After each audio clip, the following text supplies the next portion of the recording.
Let's see, can everyone hear me well? If you can't hear me, could you please notify in the chat? Some people said it's better. Let's see. Okay, there we go. Okay. Everyone's good? All right, sweet. So just a briefing about me. So I'm a chemical engineer, graduated from Prairie View A&M. I've been working in the manufacturing space for 4 years. I've been at Shell, ExxonMobil, primarily in the refineries and the chemical plants. So it was during my first internship was when I kind of recognized and started looking into the manufacturing industry. Always having a huge passion for Africa. Started looking into like, hey, what manufacturing, presence do we have? And that's when I started to recognize there was a kind of a gap. So I've always been passionate about talking to people that are involved in the manufacturing space in Africa. And this is something on my bucket list I've always wanted to do. So thanks for everyone that's coming through and that's also interested to learn more. So I know we're not trying to learn on a Saturday morning, but I just want to share these 2 slides before we get started. So let me just share my screen real quick. And this is just to bring everyone up to the same level, right? People wondering about what the manufacturing industry is, where does it fit, things of that nature. I'm just gonna give you a quick 2-minute synopsis on that. So when you think about a value chain, right, for how we get physical products, like whether it's the phones that we use, right, or whether it's the food that we eat, it goes through a value chain, right?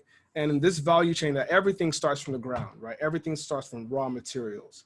And when you think about Africa, Africa is actually one of the richest continents on the world, right, in raw materials, right?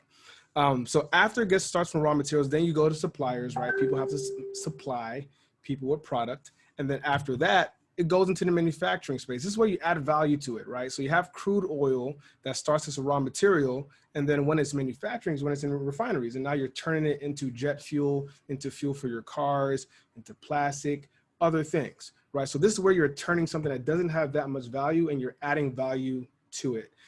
So after that, then you go to distribution, and then it comes to you, right? Whether it's your phone, the gas in your car, the food that you eat on your table. This is pretty much the value chain. And just to give you an idea of the value, I just wanted us to focus on the producer and the processor, right? The producers are kind of like, the people that are, growing the foods or growing or, they're dealing with the raw materials. And when you look at the gap in the added value, right, you can see that in the processing, manufacturing side, there's a lot of value to be captured there. There's a lot of value there as far as like your profit gap. So without further ado, because we're not here to listen to me, let me start calling up our first speaker. So our first speaker is pretty cool. Let me get her bio up here. She's from Kenya. Let me get her bio up here. Perfect. So as I'm reading her bio, she should be coming on. So this is a webinar, 45 minutes. You can just come and go for whichever sessions you feel are pertinent to you. And you have the schedule on our, let me stop sharing screen. And you have the schedule on the Eventbrite page. So you can take a look at, when you want to chime in and when you want to go take a break. We'll go through the entire agenda, and then we have lunch, a 30-minute break for lunch. And then we'll come back and then we'll wrap it up, and then we'll be out of here by 3 o'clock. All right. So I'll start reading Navalayo's bio, and then she should be popping in as I'm reading. So Navalayo Osembo is the co-founder and CEO of Enda Athletic Incorporated. Osembo is a graduate of the London School of Economics and has worked internationally, including in the US, UK, Ethiopia, Tanzania, and Kenya, where she utilizes her diverse skills as an accountant, a lawyer, a risk manager, and in international development. She's from a town near Eldoret, Kenya, that has produced generations of the world's greatest distance runners. Prior to creating Enda Athletic, Osembo started a sports academy in Bungoma, Western Kenya, to provide sports proteges from disadvantaged backgrounds access to much needed professional training without compromising their education. In order to maximize social impact in Kenya through sports, Osembo teamed up with her co-founder to create Enda Athletic Incorporated, a made-in-Kenya running shoe brand that creates jobs, invests in local communities, and spurs economic development through exports. So, as we're waiting for her to connect, I have a poll here that I want to ask people that are here. And so I will launch it. And so please, everyone, give me your answers to it. So this one is, have you ever thought about working in Africa? Where are you, Sarah? There she goes.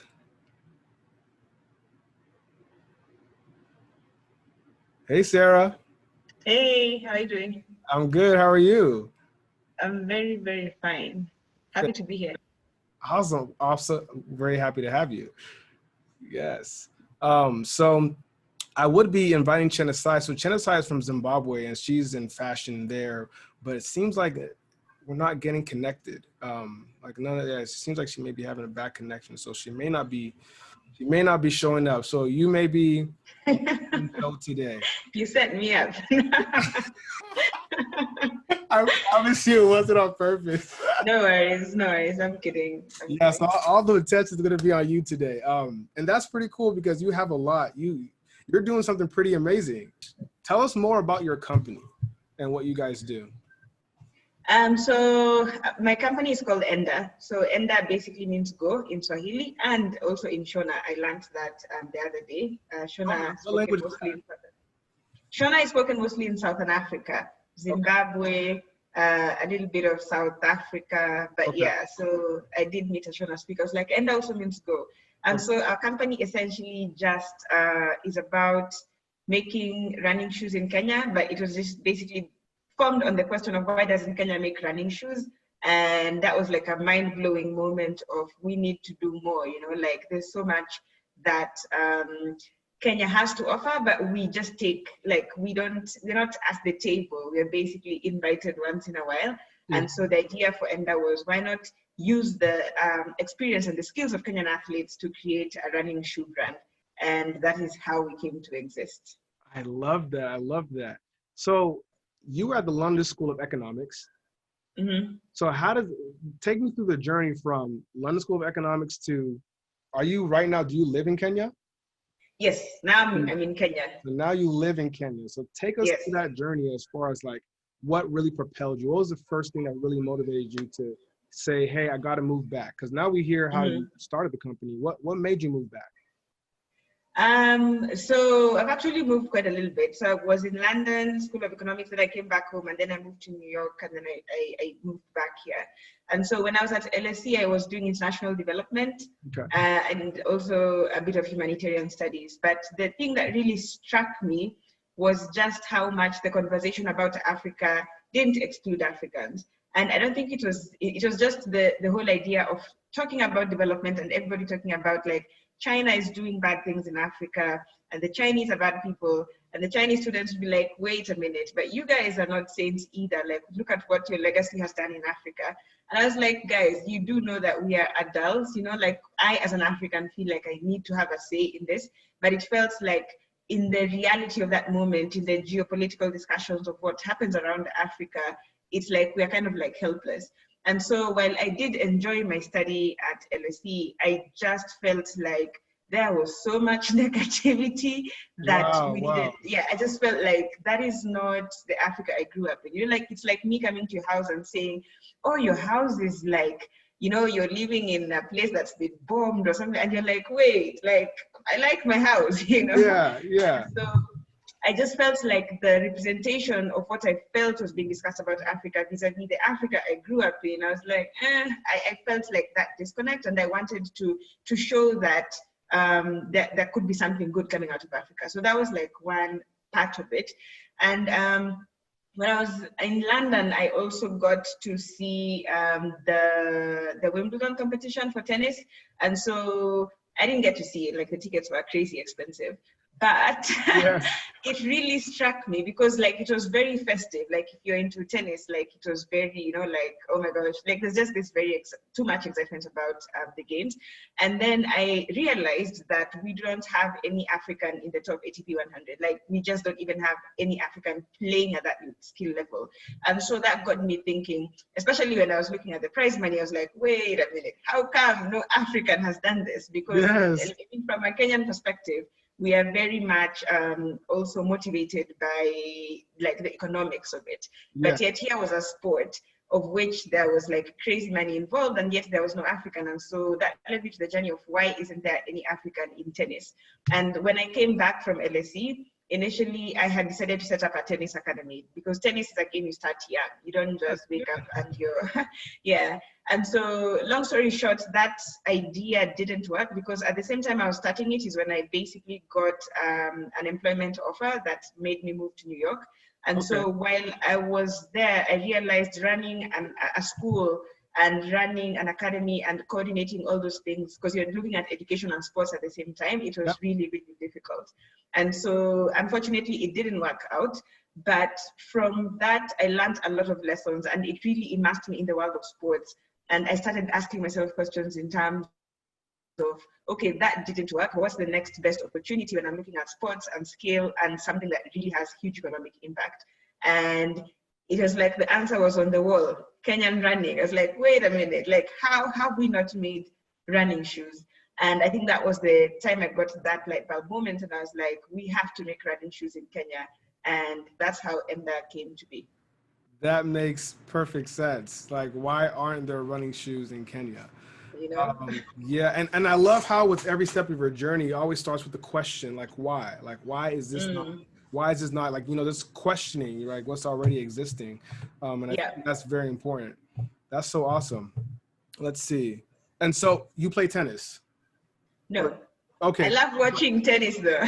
Love watching it. Okay. So we're in the same boat because well, I aspired to play basketball, but apparently my injuries and my historical record has not. Yeah, it's just, but I love to watch it though. I love to watch it. Yeah, no, I love basketball as well. Totally Awesome. love it. Beautiful. Yeah.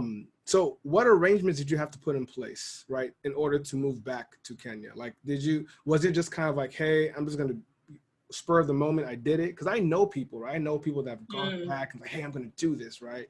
And I see them back here the next year. I'm like, hey, what happened? You know, so you know,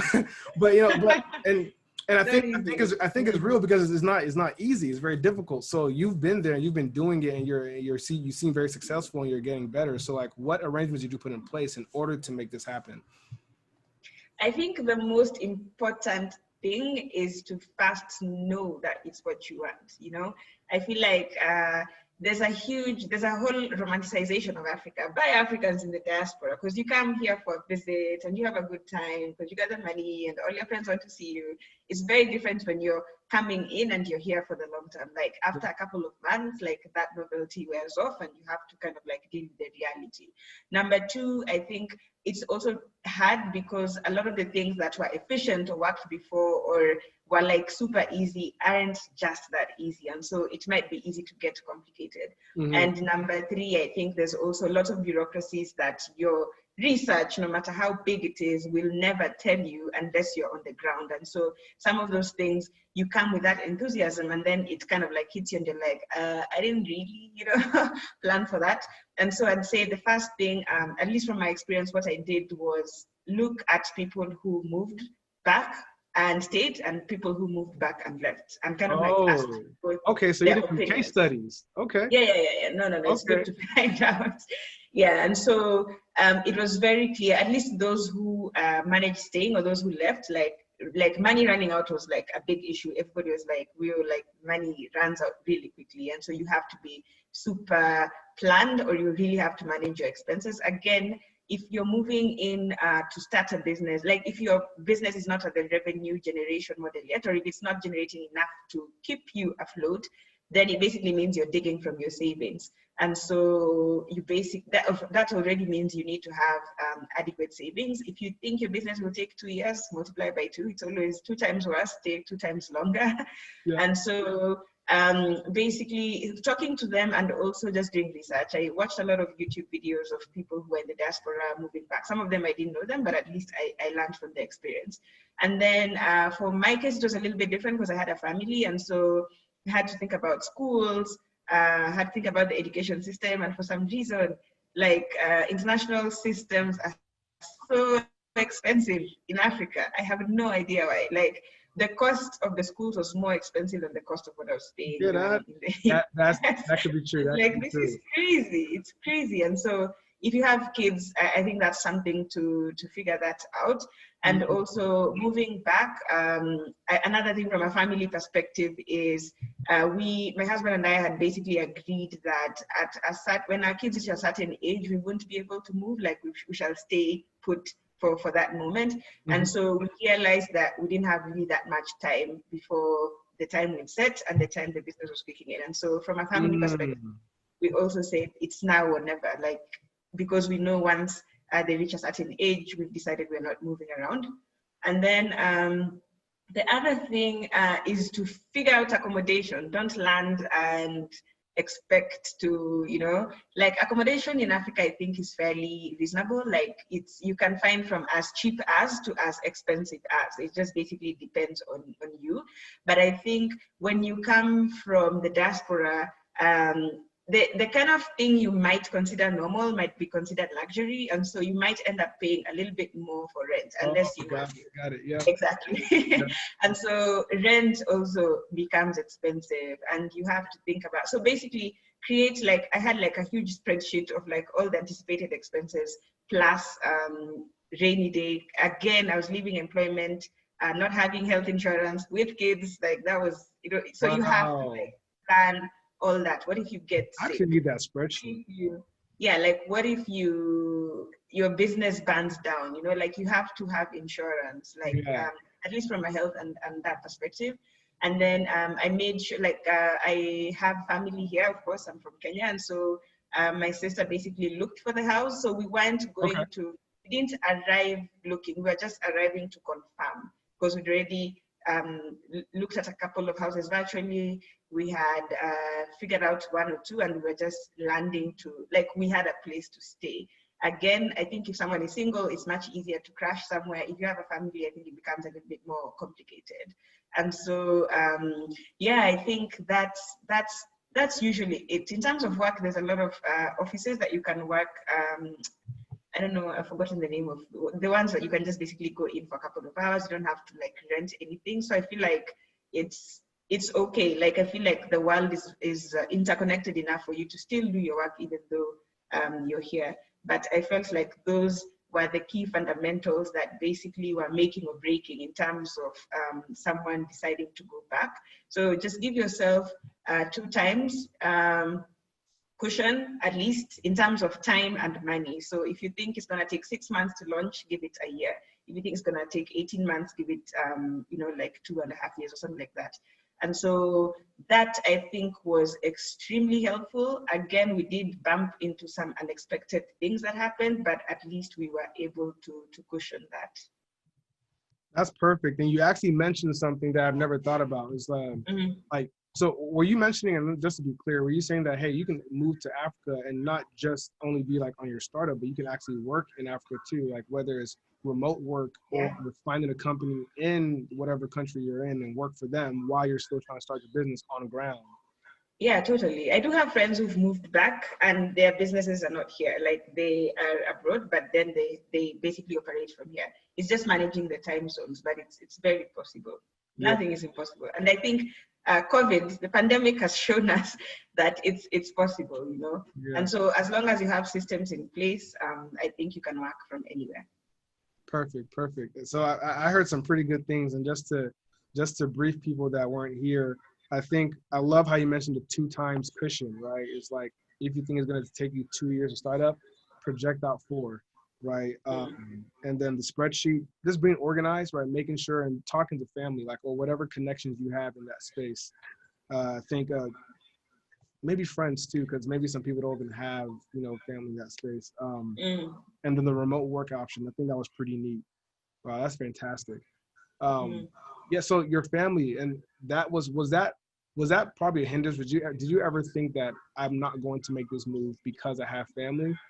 No. It was just always like, I'm going to make the move. I have my family. Let's see how to make this work. Yeah, I Okay. think my mind works a little bit different. I don't know, I always think about mortality. It's a weird obsession, but I always think that, what if I die tomorrow and I haven't done this? And what excuse am I going to give myself when I get to that point? And I feel like that really drives me to do stuff, because Okay. I don't want to have regrets. Like, I want it to be like, when I die, I'm done, like, it's been real. Yeah.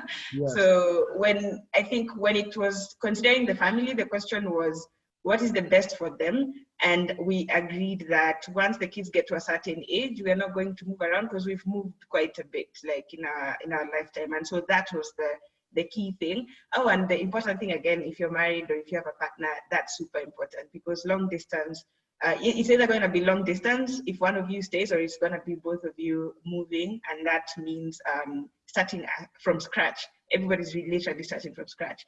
And so if you're dating someone, if you're serious about someone, if you're married, I'd say that's a key consideration, that they have to be on board as well. Got you.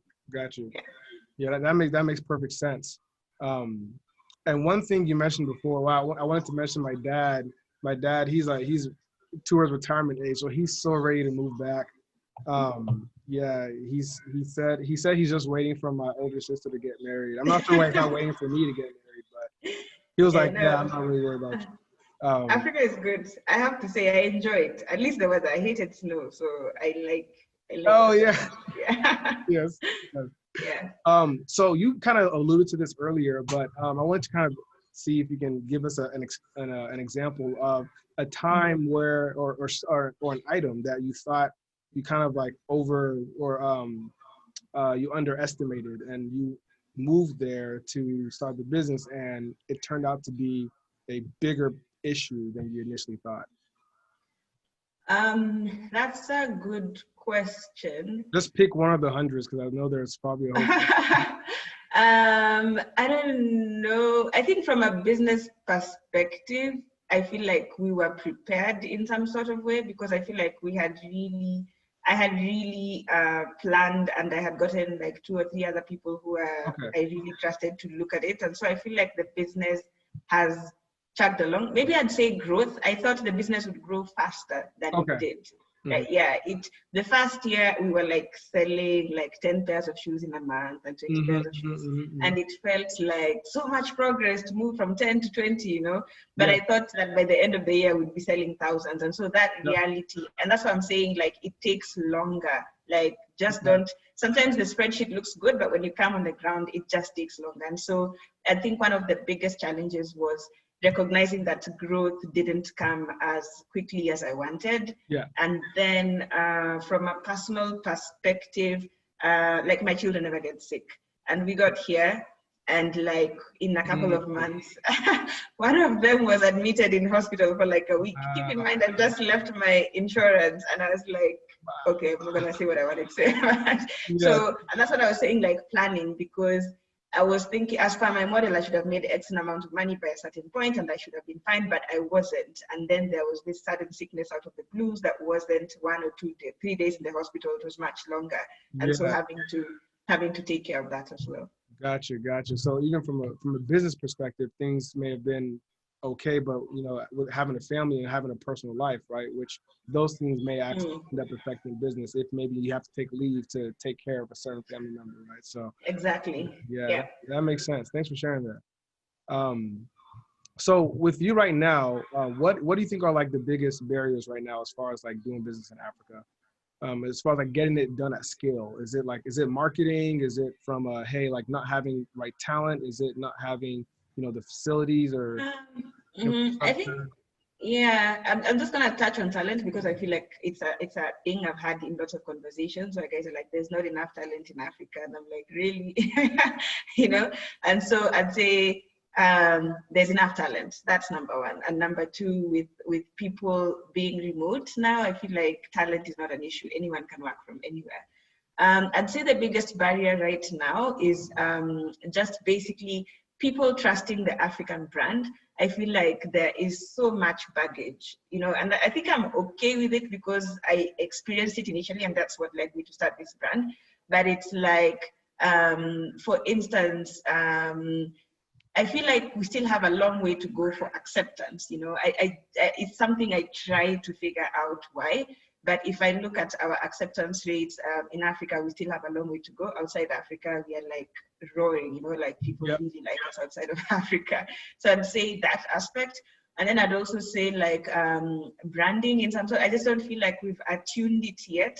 I feel like we focus so much on the mechanics of the business, the financing, the, you know, like the sales and everything. And we pretty much didn't pay attention to the soft part. You know, what's the voice of the business? What's the look and feel? And one of the things I've learned is to build a global brand.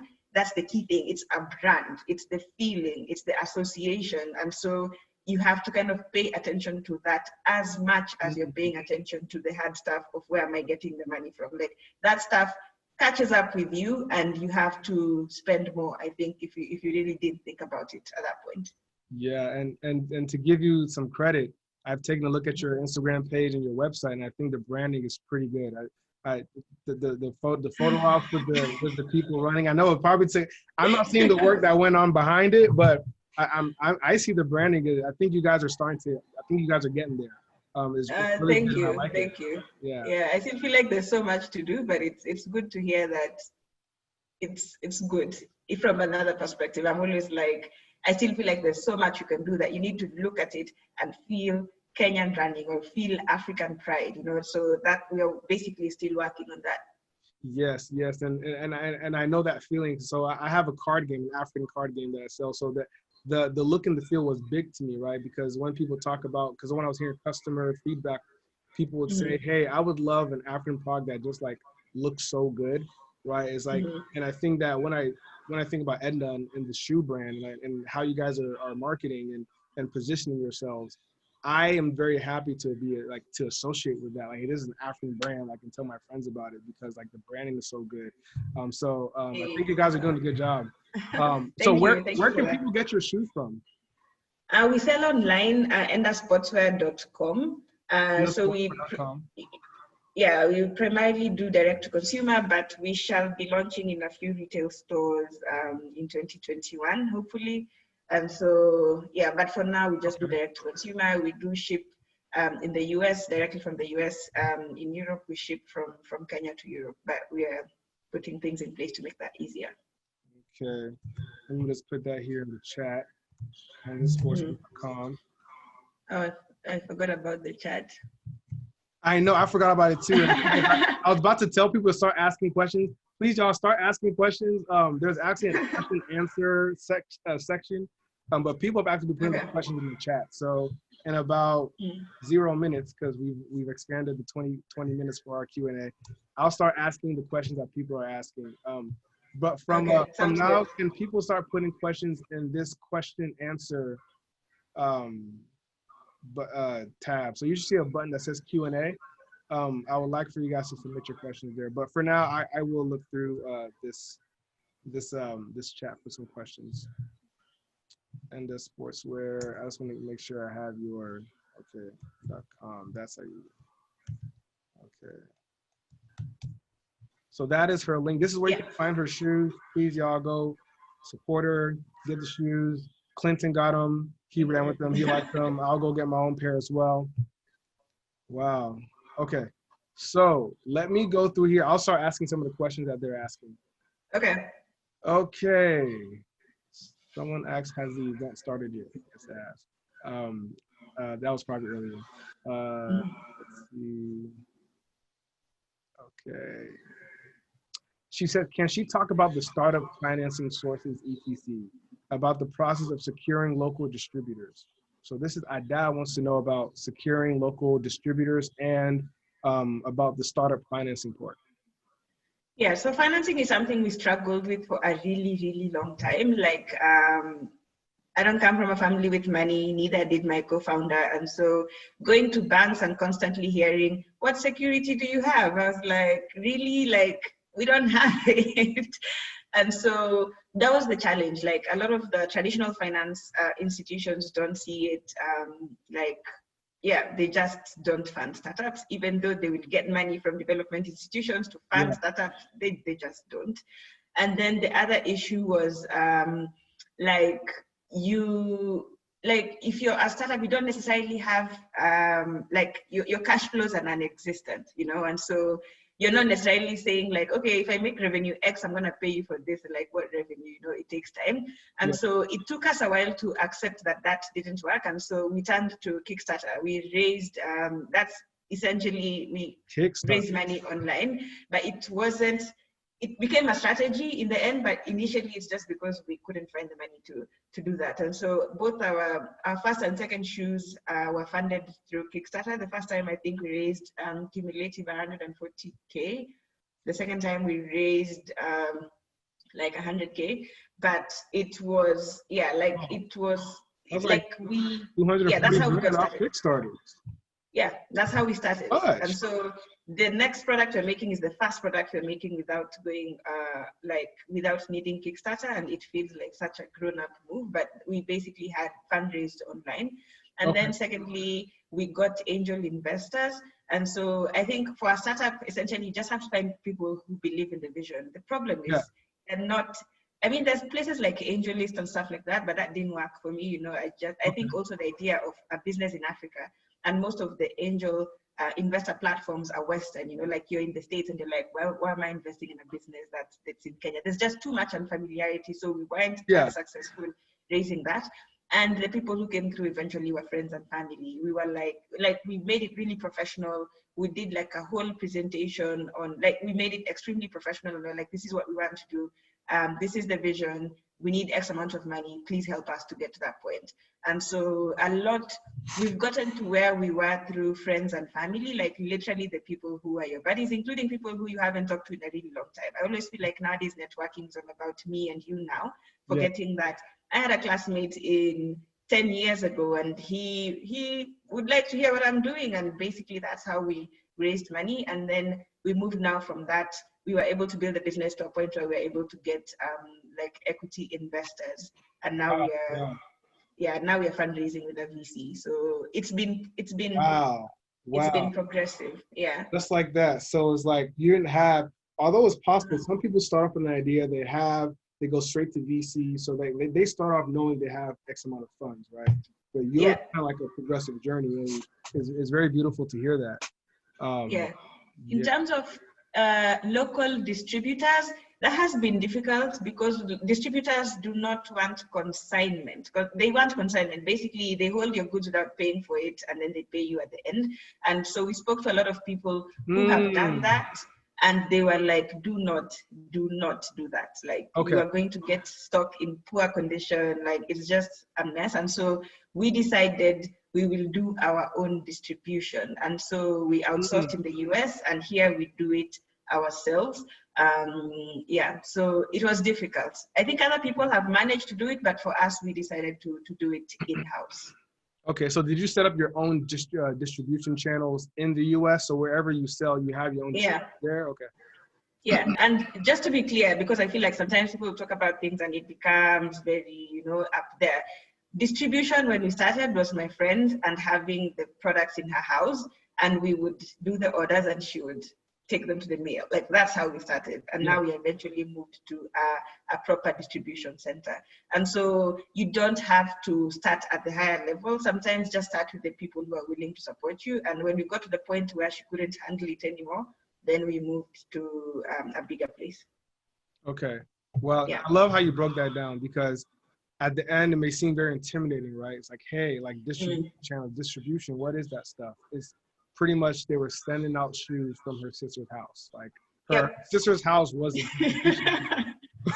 So apart from there, and then now they have equity investors, and they're raising funds with VC, venture capitalist firms. So you always have to start from somewhere. I love that. I love this. Exactly. Yeah. So someone, Anne, is asking, how do you source resources for your manufacturing business? Oh, that one is, I would say, 100% relationships. Like, one of the things with sourcing is you you can't be there all the time. And if you're meeting someone new, like I know some friends who are screwed up by some suppliers. I have been screwed up by suppliers. And so it's usually what I have found works is to rely on a network. So for instance, the guy who we work with in China was introduced to us by our design team. The design team has worked with him for a number of years. And so they have that relationship that this person is interested in maintaining, and we are entering that partnership. And so I would say when you're looking at manufacturing, like I know one or two people who've been able to do things without ever meeting the manufacturer, but I would say a lot of people have been banned doing that thing. And so one of the things I found is try to find someone who has a relationship, at least. Like, it's always better to be introduced. If you do not have that opportunity, make sure you visit your supplier. Like, make sure you visit them, do your due diligence, ask for introduction to other people who that supplier is dealing with, so that at the very end, you kind of create that network. And it gives you a cushion, because if they mess with you, you know the other suppliers and the other customers for that supplier, and you can basically get the word out.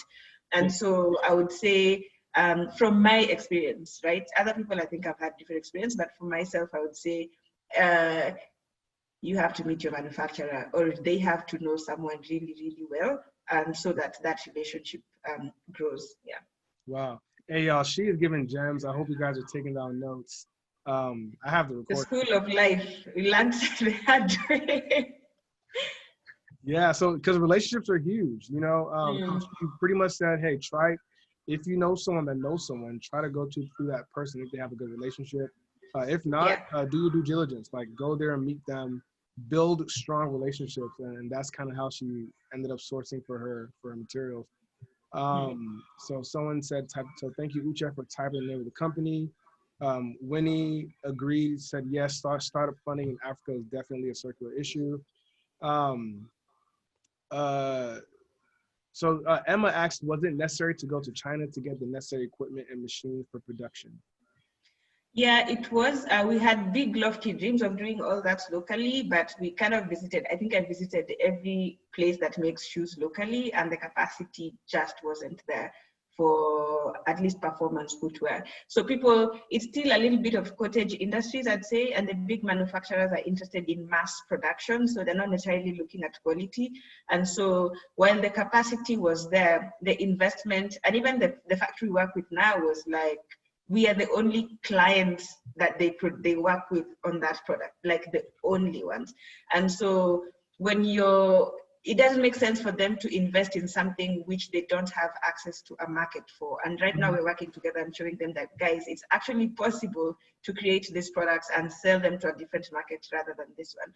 And so the reason that we ended up also working with Chinese factories was the realization that some of the technology was just not locally available, and the workers also had to be, at least for us, we had to do some training for the workers just to bring them to par in terms of this is the level of kind of skills and quality we expect. So that's how it was, but I'd say we've grown over time. Like, the factory we've worked with has invested in additional machinery, and so we've kind of been growing with them on time. And so they see our success and they're like, okay, so we could invest in a little bit more, and we've been kind of going progressively like that. So it was just the lack of local capacity.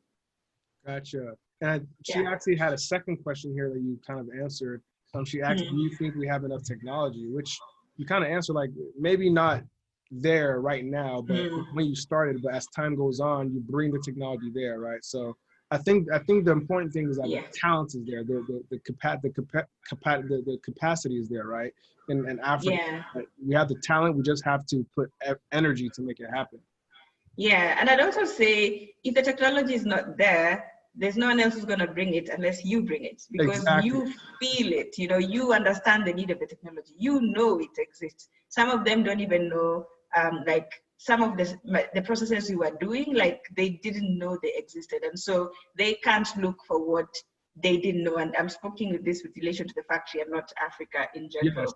And so when you're considering your business, it's not like the lack of technology may be an issue, but it is possible to bring that technology and be the one who's kind of like spearheading that change in that specific area. Yes, love it. Yeah. Love it. So Pacao Sando, so he has a question. He says, how do you recommend those who aren't in the country find a sportswear manufacturer in Kenya that's taking advantage of AGOA? I'm having trouble finding a manufacturer that sublimates 100% polyester baseball jerseys. Okay, so AGOA is more, it's just a bureaucratic process. Like you have to have the tax authority come and look at it. Like they have to verify that the product is indeed made in Kenya, like it meets the rules of origin in terms of product. And so a lot of people, if you find the companies that are taking advantage of AGOA, the huge companies, they'll ask you for like 5,000 or 10,000 units per style. Like they're not even going to, and so I'd say, you have to work with them. Like for us, AGOA, we literally had to figure the process out ourselves. Like we had to knock doors, go to offices, figure out, and now we know how to do it. And so you either need to find a business that's done it. It's very hard to find that online. I remember being so frustrated trying to find that information online. It's simply not there. You find very general stuff, and it's just not there. So I would say you have to visit, unfortunately. Like Africa, Kenya, it's not, a lot of the things which I thought were impossible, I couldn't find them online, but a lot of the people I know, and I'm like, why don't you update your business? But they're happy with their businesses, like they're making money and they're like, why do I need to be online, you know? And so, yes. Yeah, so a lot of, because they see that as a whole new investment into something they don't understand. That'll take them time to get in and sell and make it. If you need to find a supplier, you have to come and talk to them. And it's essentially what I did as well. When I was still working in New York, I had to come down a couple of times and like go to these factories. Like you have to meet everybody until you decide, okay, this is the person I want to work with.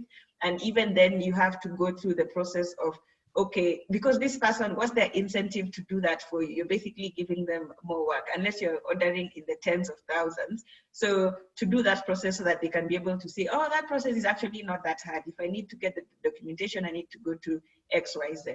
So I'd say a lot of the local suppliers are not online and they don't really export. And so they don't see the need for AGOA. And so you're basically having to work that process with them. That said, we have figured it out. So if you do find a supplier that you're willing to work with, I'm happy to help you like with the AGOA paperwork so that, it's easy. It makes it really easy if you're importing from either here or other AGOA countries. Okay, so Pacao, I hope I'm pronouncing your name correctly, but bottom line, buy a ticket, go to Kenya, link up with Sarah. And then you guys can work from there. But I think a general theme that I've gotten from lots of people because I've talked to you guys prior to this, I'm just hearing lots of like, I kind of had to move. Like it was, to be there on ground was just very, very effective. Okay, so will do. Thank you, Pacao. So Daniel Yolu, first off, while I'm answering these questions, can people let us know like, hey, what state are y'all calling in from? Whether you're from Africa, not Africa as a state, but whether you're from what state in whatever country you are from. So Dallas, Texas, okay, thank you, Pacao. And if wherever your state you're from, just let us know. So Daniel Yolu is asking, did you have any mentors who helped you through and make the investment back to Kenya? Yeah. I have to say, like, that was and there's still people that I talk to and I freak out and I'm like, oh my God, I made a mistake. And they're like, breathe in, breathe out, you're doing okay. And so I'd say mentors were 100%. And even when I talked about moving back and creating the spreadsheet of costs and everything, those mentors were the same ones who were looking at it and saying, no, fix this, add this, consider this, and do stuff like that. So I had lots of mentors from where I was working before. I had, I like older mentors. I feel like a lot of the older people have either lived their lives or they have a couple of regrets. Like they always have like something to go for. And so I spoke with people who had varying degrees. And ultimately the message I got from my mentors is you can always get another job. You can't always get your business to the level you've gotten it to. And so go do it. And if it doesn't work out, you'll always find another job. And I felt like that was really helpful. At the same time, like I make running shoes, but I don't have a background in shoemaking. And so the mentors I also got who are in this specific business, who have been very, very important in like when I don't understand something technical, they're the ones who basically say, those guys are bullshitting you, or something like that. And so you have to get mentors in different elements. So I have mentors who moved back with families. I have mentors who like are very spiritual. I have those who have been in the journey, like they've never been employed before. And so they kind of like understand this whole self-employment. I have those who have been, so I would have to say like, I don't call it mentorship because I think we just talk a lot, but I would say it's 100% part of the process. You need people who have seen it or done it or know other ways of doing it better. Wow. Good question, Daniel. Thanks. And even better answer. I think that's very, very vital. Gotta have those mentors. Yeah. And I like how you mentioned you have them in different aspects of life. It's not just one mentor. It's like you have a spiritual mentor. And maybe you won't go to your spiritual mentor for some business things because maybe that's not really their cup of tea, right? So. That's true. Yeah. Okay. Let's see. What other questions do we have here? Oh, a good one. Yes. So Chuka Orji is asking, how much of an issue is power in Kenya? Power?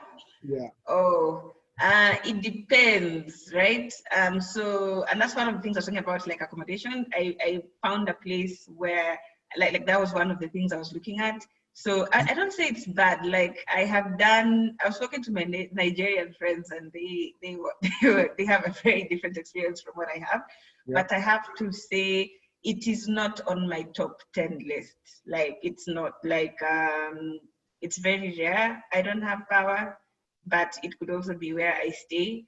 But yeah, no, it's not an issue for me. Okay. Yeah. And where do you stay? You stay in Nairobi? Yeah, I stay in Nairobi. Okay. But I always feel like when the power is out, it gets fixed in like 5 minutes. Like I haven't had a negative, but that said, it's also very subjective. Okay, gotcha. Yeah. So we have about 6 more minutes. So I'll go through some other questions here. So Lindsay is asking, what were some of the perks for the investors? Why did they decide to support? Also, what was your fundraising strategy on Kickstarter? Wow, I'll try to be very quick. Okay. Yeah, the ones who decided to invest, and as I said before, it was mostly friends and family. It became people who knew your character, and they were like, okay, if she wants to do something, she's serious about it. And so I felt like that was our first investors. That was the criteria, that they knew us, both myself and my co-founder, and they knew, like I'm usually that kind of person, what I say is what I do. And so I felt like that contributed. But at the same time, I felt like there was that, like it felt impossible. And some of them were like, let's do this, let's see how far we could go. But I have to say a lot of it at the beginning is based on trust, like because you have no product, you have no business, you're just saying, hey, I'm thinking about doing X, Y, Z. But I've also learned that once you do that, it gets easier to raise money. Was once you've done something and people are like, okay, she tried this and she tried that, let's try to do that. Kickstarter strategy literally takes us like 6 months in advance. Like you don't just wake up and do a crowdfunding campaign. You have to think, essentially in a nutshell, if we are targeting to raise like 75K, you have to have a list of people who you think can give you that 75K. And then you narrow it down to like maybe 15 to 20%. Not everybody on that list is going to give you the money. And so it goes back, and that's what I was saying, like you have to it makes you contact people that you met in like kindergarten. Yes. that was true for me. And you go back to all the people you've met and you're like, I'm trying to do this. Would you be willing to sign up for this? Yes. And so out of our sign up sheet, I'd say our estimation was that if we need X amount of money, we need X% of people on this list. And so you don't raise 100K with 100 people, you have to have like 600 people.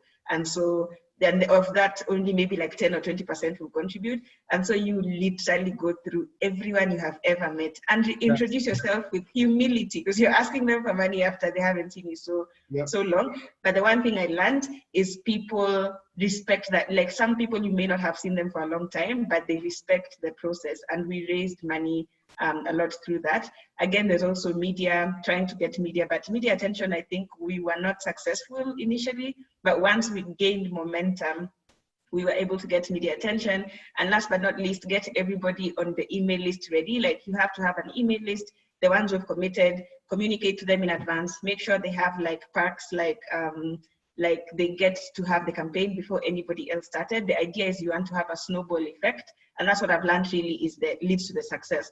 Because once you have a campaign that's maybe launched now, and then in 20 minutes, it's like 5,000, in 30 minutes is like 20,000. Everybody's like, what the hell is going on? But what you just did is line up your people and tell them, guys, you need to show up at this particular time. And then now that gets you the media attention. So it's I think we wrote about it. If you Google Enda Kickstarter campaign, I think we wrote quite a bit in terms of what we did to make the crowdfunding campaign successful. Beautiful. So you look like you have a track record of sharing information, which is very helpful. I appreciate that. Yeah, so she is dropping gems, guys. So I hope you guys are really taking notes. So it looks like we have 2 more minutes. I just wanted to wrap up with, so what's the vision? What's the future for Enda in the next 3-5 years that you have planned? Top 3 global brands in footwear. I definitely think we can get there. It has to be. Yes. I want to stop someone in Siberia, and I'm like, what running shoes do you want? And the end has to be it. So I'm basically looking at that, like being a brand based in Africa, but being among the top 3 global running brands. And of course, that comes with creation of more jobs here, putting more money into local communities. We basically give 2% of our revenues to community projects. So the whole idea of Enda is more people should benefit from this sport than we currently are. And so that's the vision I have right now. I love that. And I've seen that so much on your website, on your Instagram. And that's why I think it's very important for Africans to be in Africa doing businesses, because I think we may be more prone to give back to community since that's where you're from, right? You want to see more people from where you're from succeed and get good education. Exactly. Similar to your first organization that you started, right? You wanted these proteges to be able to focus on sports without having to give up their academics. So thank you so much for this time and for coming out and sharing all this knowledge. Sarah. So remember, go to endaathleticwear.com to get her shoes. Enda Sportswear. We're trying to align that. Yeah. And maybe that's something I can say before I leave, like align all your business names in advance. Oh yeah. Like just do that. Like just get all the domains and the Instagram, and just get all of that, because it becomes harder to deal with as you grow. Yeah. Yeah, we're like Enda Athletic, Enda Running, Enda Sports. Like we're trying to clean that up. But so just make sure you do that when you start. Like just get that name and keep it idle, even though you haven't started your business. Like just lock all of it. Okay, gotcha. So please, everyone, go to endasportswear.com, get their shoes, try it out, give her feedback, let them know how you feel it, tell your friends about it, because this should be the next, the top, one of the top 3 running shoe brands. Right from Kenya. So thank you so much, Sarah, for taking your time to share some great knowledge with us. And I maybe connect with you in the future. Awesome. Cool. Thanks, guys, for listening. No problem. You have a good one. Awesome. Bye. Bye-bye. Great. How'd y'all like that session? Y'all let us know in the chat. Let us know in the chat how you liked it. Did y'all learn stuff? Was that good? Okay. So Paco, I think I said it right this time, so I got it. Great session. Okay, very informative. Cool. All right, so I'm gonna start inviting the next folks by reading their bio. So now we're going into the agricultural space. So anything you eat, right? Packaged foods, whether it's cereal, whether it's packaged meat, whether it's gari, whatever, right? So all these things have to be processed. So I'm gonna get some guys that are in this food packaging processing space. Food is future, yes. So I'm gonna start by inviting Seyi. So Seyi is a pretty awesome guy.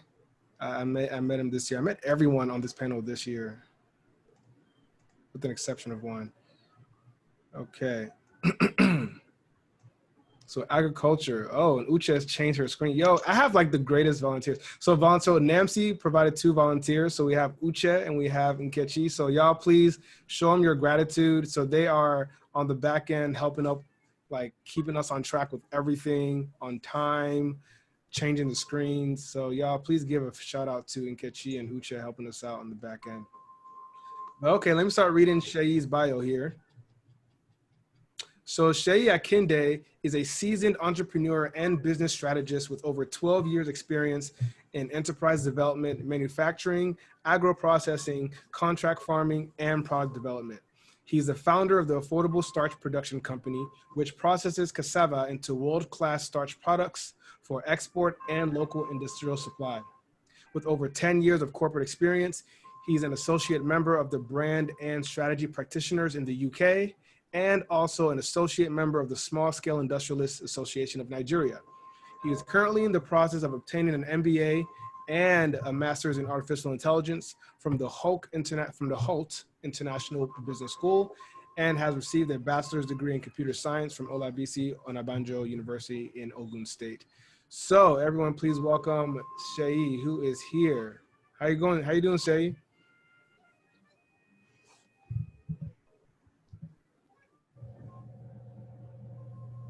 You there, Seyi? Can you hear me? Yeah, I can hear you. Thank you for perfect. having me. Of course, of course. Thanks for being here. Thanks for being here. How are things going? How's your Saturday morning? Great, great, Okay. great. It's evening. It's 6 p.m. in Nigeria. Oh, it's evening. Yes. Oh man. Coordinating this thing has been so interesting. Like I've been in so many different time zones with people in Zimbabwe, Kenya, South Africa, Nigeria, US. So thanks for working all through this with me. So let me go ahead and invite Ony too. So I'll start reading Ony's bio and he should pop up. Let's see.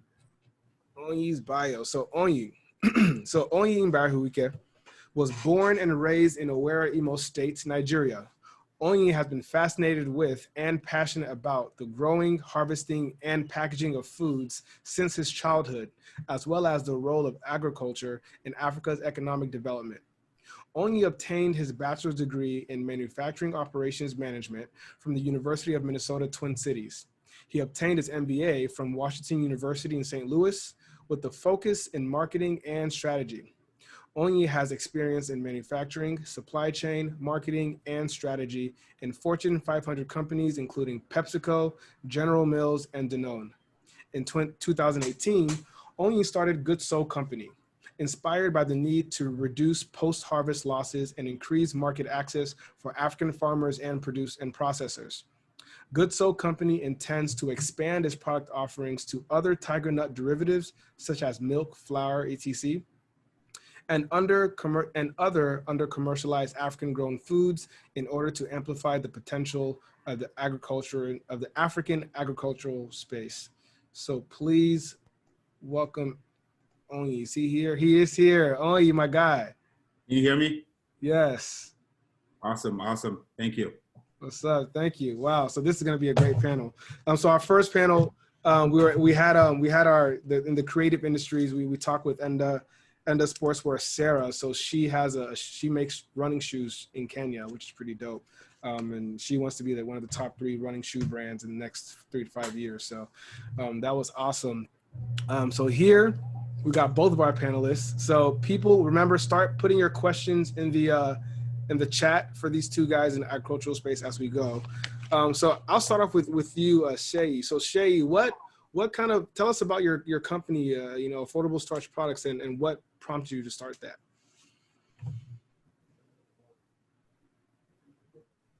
Okay, pretty much Affordable Starch Production Company. It's an agro-allied manufacturing company that is into production of fast-moving consumable goods, and also we are an agro-processor, processing cassava into high-quality industrial starch. Our Affordable Starch started pretty much in 2011 when I did a research. Pretty much I was coming from a venture capital firm where I worked, and I looked at the industry. I looked at the fact that Nigeria has a population and we're not creating enough, we're not producing enough. And I made up my mind I was going to manufacturing. And that was what took me out of Lagos to relocate to Ogun State. And in the process of trying to establish a processing plant, we didn't have all the money. I'd done research for almost a year. I'd worked with the Federal Institute of Industrial Research to do the feasibility study. But, along the line, the money was not enough. But, we had the money to create products. We could start small. We could create FMCG product. And that was what led us to creating Royal Custard. We started with Royal Custard. We started with sugar. We started with soap. And we started working along the agro value chain, where we could take our cassava to an established plant and process it into finished starch and sell it to manufacturers. So that was pretty much how we started. And since then, we've had the opportunity to grow. And we've been able to create jobs, we've been able to bring value to the communities where we are, and we've been able to encourage a lot of people to get into the space. Yeah. That is fantastic. That's fantastic. So pretty much, Seyi, his company, one of his products is this the custard. So I'm going to show you a picture, Seyi. So you let me know what year this picture was taken. I think this is awesome. So let me know. Share this. So this is him with his product some years ago. Can you see this, Seyi? Yeah. Yeah. What year was this picture taken? This is you with your product. That's amazing. Yeah. This picture was taken in 2012. Wow. This picture was taken in 2012 after we created the product. Wow. And we started the marketing. So Wow. this was somewhere in my office at Ogun State at our factory. Wow, that's amazing. That's amazing, right? Jeez, that's pretty cool. So he makes the custard that we also love, right? We eat it in the morning with beans. If you're Nigerian, you probably know this, right? Some people eat it with akara, right? So that's pretty cool. That's pretty dope. Thanks for sharing your story with us, Seyi.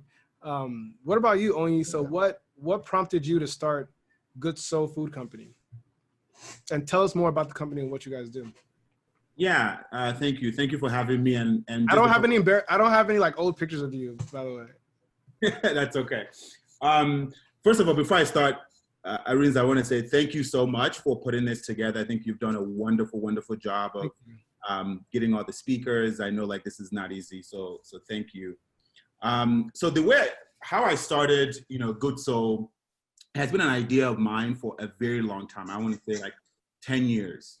That I started an idea of starting a food company in the US, but sourcing products from Nigeria.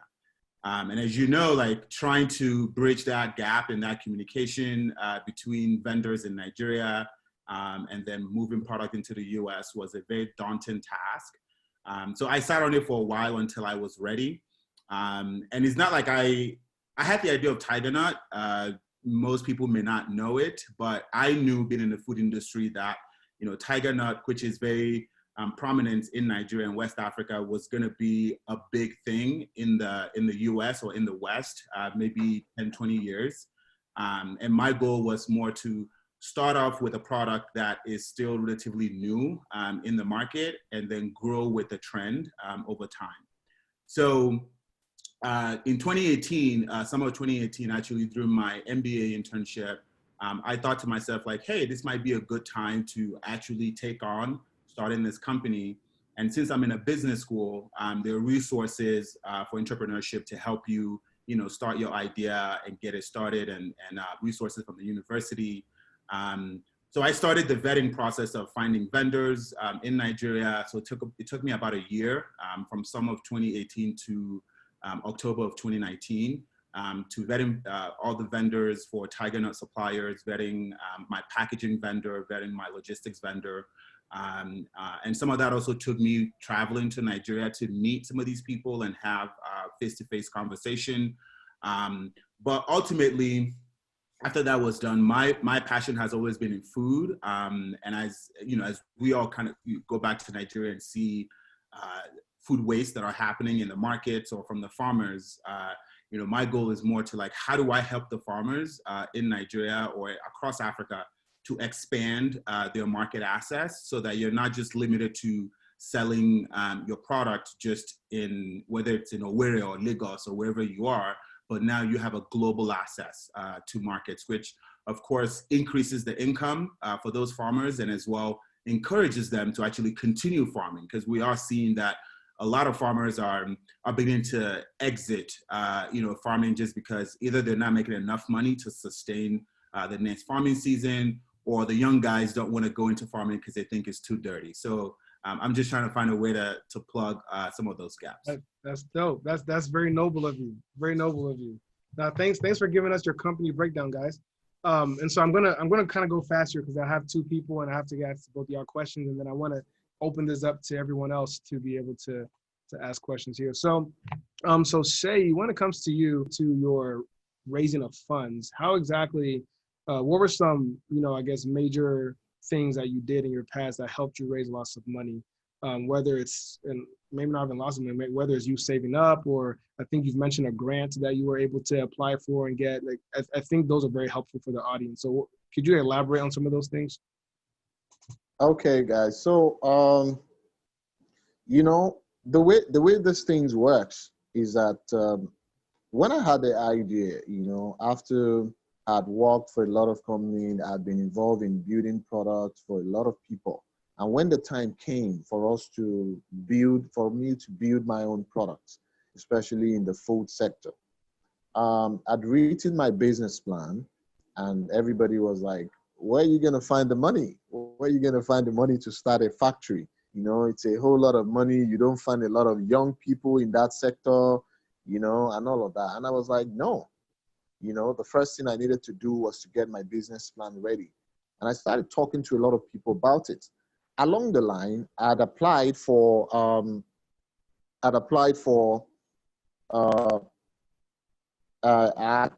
scholarship at the Lagos Business School to study enterprise development. And I remember they sent me a mail telling me that the federal government of Nigeria, back then in 2011, and the World Bank had put together a program called the UWIN program. And they sent me the link that if I could apply for that program, if I get selected. The program I was applying for was one of the scholarship programs under that grant. So I applied for the UWIN grants back then. And I remember the first phase, about 50,000 of us was selected. And during the second stage, about 25,000. We were done for a training, and after that, we were told to rewrite the business plan. Everything was online. It was online, and about 1,200 was selected from the 25,000, and that was how we were able to access a grant of almost about 10 million naira. That actually helped. Eventually, I had saved up to about 1.5 million naira.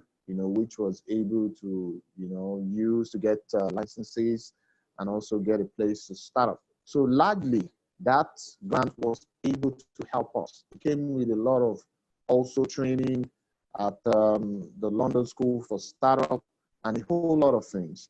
So oftentimes, it's not always, it's about the preparation, first to say, this is where we're going, and the mindsets. Oftentimes you find out that once you do that, there's always opportunity out there. And when these things happen, it's always about you preparing to meet the opportunity. So that was exactly what happened to us. And by the time that happened, that helped us, to kickstart a lot of things. Wow, that's very profound. That's very profound, that the fact that you just have to be prepared, and there will always be opportunities out there that you may not even be aware of, right? Someone sent you that link, right? And that's kind of what, helped you kick things off and to keep things going. That's pretty dope. Love it. Thanks for sharing. So with you, Ony, my question for you is, how did you overcome the trust barrier of selecting vendors and partners? Because what you do, right, you take Akiawasa, or I guess is it tiger nuts is what you call it, right? So you take tiger nuts and you package them, right, and you sell them around the world. So, so how did you overcome that trust barrier of selecting vendors? Because sometimes you can get bad products. Oh, no, I can hear you perfect. Okay, gotcha. Yeah. So how did you overcome that trust, overcome the trust barrier of selecting vendors and partners? Yeah, that was the toughest, I would say, like the toughest part for me. For me, it wasn't necessarily the funds because I'm bootstrapping, so I'm 100% self-funded. But it was now like, okay, I am in the U.S. How do I find vendors or relationships in Nigeria that I will trust to send money and then have them send me product? Like that's a whole lot of trust, and it took me a year to vet that relationship. You know, like it took me a year. So the current vendors that I have were not, you know, the ones that I started with. So I had, at least with just my tiger nut vendors, I probably had like 10 people or medium-sized companies. And just based on relationship talking, so every weekend I would schedule a call, just 1 hour, just to talk with them. And over time, then I started to feel comfortable with some of them. And then that was how I started to cut down the list. And then when I went to Nigeria, I met some of them, and then, you know, just your normal business meeting, you know, whether you're grabbing a drink or dinner or whatever, and just, and then when I got to a point where I felt very, very comfortable with my, say like the finalist on the list, that I was now willing to sign a contract with them. So, okay, you know, you will be my supplier, and then we negotiated price and terms. And the same thing happened for both the tiger nut supplier, the packaging supplier, who is also the packaging design. Everything is done in Lagos, and also the logistics company that handles exporting from Nigeria, and then I take over the importing or the import aspect in the US. So I would say about a year in the whole vetting process, and it's just your gut feel, and I think with experience, you know the right questions to ask, and I think just with your innate spirit, you just know who's good to do business with or not. Okay. Very good answer. Thanks for that. Yeah, I would never have expected it to take a whole year just to find who to trust, right? But I mean, that's a very important aspect. And after you went through it, it makes sense that it would take that long. Yeah, and I wasn't in a rush. You know, like I think this is some of the things where like, I'm not in a rush to launch something tomorrow. Like nobody's holding me to any timeline, which is the great part of running your own business. So I create the timeline and the deadlines. So I was really willing to take my time to find the right partner and negotiate the terms. And, you know, like you mentioned inspection, like, okay, what happens if a batch of a product is bad? You know, how do we go about that? So all of those things takes time for you to iron those kinks out. But when I got to a spot where I felt very comfortable, and I was willing to take that risk, I was like, okay, let's jump in and let's do it. So when we got our first batch and it arrived here in Denver, I was very, very excited, just because I was like, oh my God, like a product from Nigeria that's, you know, packaged and everything, it's here in the US, and that was like a proof of the concept. Yeah, that has to be an amazing feeling. Absolutely, it was. So Seyi, I want to ask you a little bit more about, you know, moving, right? So at the time when you first started, I think you were working in Lagos, and then at some point in time you had to move to Ogun State. So for everyone watching, Ogun State is kind of like it's a manufacturing cluster in Nigeria, right? You have lots of other manufacturing companies there, the space there, the infrastructure. So it's a little bit easier to start manufacturing companies there. So Seyi, and I've been, a common theme I've seen, Seyi, is that people do have to move to where they're trying to, you know, start a business. And I saw that in your story, that you even have to move from Lagos to Ogun State. So did you really see that move as necessary? Yeah, pretty much. It was necessary because, you know, after I left the business school, you know, there were 1,200 of us that was set out to do manufacturing business across the country. So when I said I was going to Ogun State, you know, a lot of people knew, you know, I grew up in Lagos. How do you want to cope going into a small community that has not all the things you would need, you know, as a city boy? But, you know, I pretty much understand that manufacturing needs an environment, you know, the kind of facility I needed a facility. I knew that over time, and I know that manufacturing takes time. You know, if there's anything I've learned over the years, over the past 8, 9 years, is it has taught me patience. It has taught me how to, you know, wait. The fact that delayed gratuity, the fact that manufacturing takes time, but it's the only thing that is enduring. So I had to take that decision to move from Lagos to Ogun State because number one, we needed a place that would allow us to grow. You know, if you look at the history in Nigeria, you must have heard this, that probably every new business would die between the first 3 to 4 years of their, you know, starting out. And one of the reasons is that, you know, many people want to start out in the city, which obviously you do not even need to be in the main city. So I knew that issue of rent to come up. And that's what has killed a lot of people, which we started together.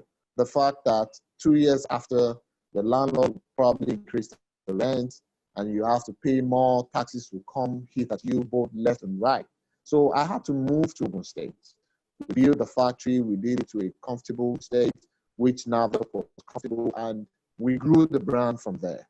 I knew that the distance between Ogun State to Lagos was just probably an half an hour. So it does not matter where you are. What really matters is the quality of the product and how the effort that has been put into building a brand. And that's exactly what we did. Today, we've been able to scale.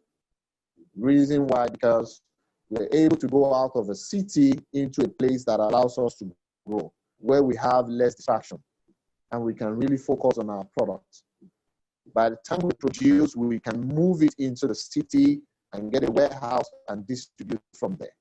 That helped me a lot because it helped me focus on the brand. It helped me focus on the product, and we're able to get it right. That's beautiful. So pretty much, hey, it's like you just need that focus. You just need to zone in. And there are so many aspects of just, you know, product development. And it seems like you just wanted to make sure that you can control every outcome and every possibility that you can. That's very helpful. So only with you, when it comes to shipping and logistics, how can we know that can be a pain, right? Just shipping personal things to Nigeria can be a pain, right? So you're doing it as a business and you're doing it in bulk and at scale. So how do you navigate the US and Nigeria customs as a business owner? Yeah, so I think from the Nigerian side, what I did was I found a logistics company that handles export out of Nigeria. So that just saves me the headache of trying to figure out all the, you know, rigmarole in trying to export stuff out of Nigeria. So, which is a good advice that I'll give anybody is like, if you're trying to do, you know, do all of that, don't take it on yourself to figure out all the kinks. When you find a trusted vendor, like I found, which is actually, the vendor I'm using now was through a recommendation from a family member that also runs like an African product. So once I found that vendor and, you know, we established that relationship, that full trust was vested on them, and everything is pretty automatic. So like product goes from the vendor, it goes to the logistics company. As long as you pay people, you know, for their service, you know, stuff will get done in Nigeria. So that, you know, that was one of the key steps, is handling all of the stuff in Nigeria so that I don't have to deal with it. But in the US was where I spent a lot of time learning about the FDA, you know, policies and regulations, the USDA regulations.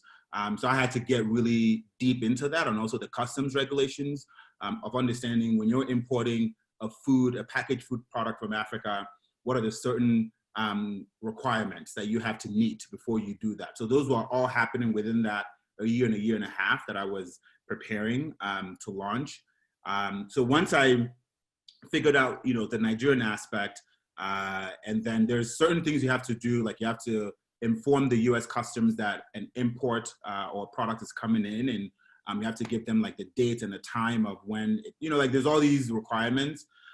So I would say like I spent more time, my personal time on the US side, figuring out all the regulations. And as you know, like importing anything into the US is not just ship it and go pick it up.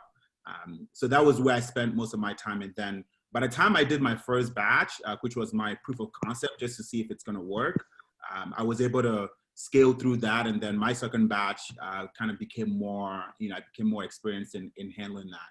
But there is an option to also use a customs agent in the US, and there is a certain volume threshold. So like, let's say if you're bringing in 2 containers, right, of product into the US, you can't do it individually. Now you have to use an agent because there's a lot more requirements at that volume. So, but I'm at a volume where like as an individual, as an independent business operator, I can do that on my own. I think you're on mute. You might be on mute. Oh, perfect. Thanks for that. No, so that's great. That's great gems. Great gems. I hope you guys are taking notes because when it comes to shipping internationally, customs can be a huge headache. But what I heard was that you studied like you had to learn about the U.S. customs, right? For Nigeria, you kind of found someone else that had the knowledge, so you leveraged you leveraged the information from other people, and then since maybe you were the person in the U.S., you say, okay, let me take this one and hone in on this and become the expert on this. So, so that's very good delegation and you utilizing your resources, my friend. Yeah, because if you try to take everything on, that's a daunting aspect, right? The daunting part of it is trying to take all the aspects of the supply chain of the business, and as a business owner, your goal is not to be the expert in everything, right? Is find ways that you can outsource those that have the knowledge, and then figure out, okay, which one am I going to own, and which one will I dive into? Because if you try to own every aspect of the supply chain, you probably would not launch. Perfect. And then the last question I have for you, Seyi, before we go on to the questions from the attendees, is I'm actually going to share this screen again, just to let you guys. So I shared this earlier just to explain to people what manufacturing was and how it fit in the value chain. So Seyi, we talked about how you manufacture, right, your custard, right, from your raw materials. But you also talked about here in your raw material space that you actually also supply raw materials to other companies that make other products. So could you let us know, like, what do you think is a huge problem in that need in the raw material space? Because when we look at this entire value chain, if there's an issue in raw materials, we can't manufacture, right? So let's say like crops aren't growing, or for a certain year we don't have cassava, right? That means that certain products can't be made, right? So what do you think is a problem in order to make sure that in the raw material space, in order to make sure that this chain stays fluid? Okay, right. I'm going to speak about 2 major problems that Nigeria currently face when it comes to raw material in the agricultural space. The first thing I'll speak about is cassava, and the second thing I'll speak about is corn. Nigeria annually produces about 60 million metric tons of cassava. We are actually the largest producer of cassava in the world, and cassava is a major raw material for a lot of companies.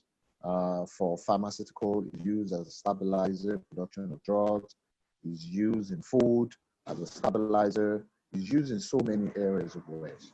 And one of the problems we have in that area is that I've studied over the years.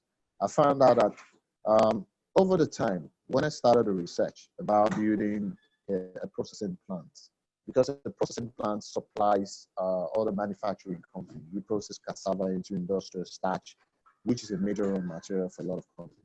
But you find out that you don't find a lot of processing companies. You find out that, and I was asking why. You find out that oftentimes people build a processing plant. They forget about the farmers. Cassava has about 5 different varieties, and the farmers will sell based on the starch content. So oftentimes, farmers are not well educated on the types of cassava they need to plant that would allow the processors to buy at a prevailing price. So oftentimes you find out that there's no plan for contract farming. So oftentimes you find out that You see someone builds a plant and it starts to buy cassava, the prices begin to change and there's fluctuation, and before you know it, you have to shut down. Because there's no that arrangement. People just go into a community, buy a whole land, chase people away and build, and the people now becomes your enemy. So what I've done over the years is to help this organization go into what we call contract farming arrangement, whereby we get the land from the community, we get all the youth in that community, and we allocate the land for them. We train them on the good agricultural practice, and they sign a contract agreement with the factory. So what that means is that the plant the factory can plan their raw material to say that, okay, from this community by January, we're expecting so quantity. By February, we're expecting this quantity. And it goes throughout the year. So what that means is that if you are a manufacturer, you are able to produce year in, year out because you're invested in that area. So the second problem is in the area of corn. Currently, Nigeria has a need. Our annual need for corn is about 10 million metric tons. Our cumulative production currently stood at about 5.5 million metric tons, and we have a shortfall of about 4.5 million.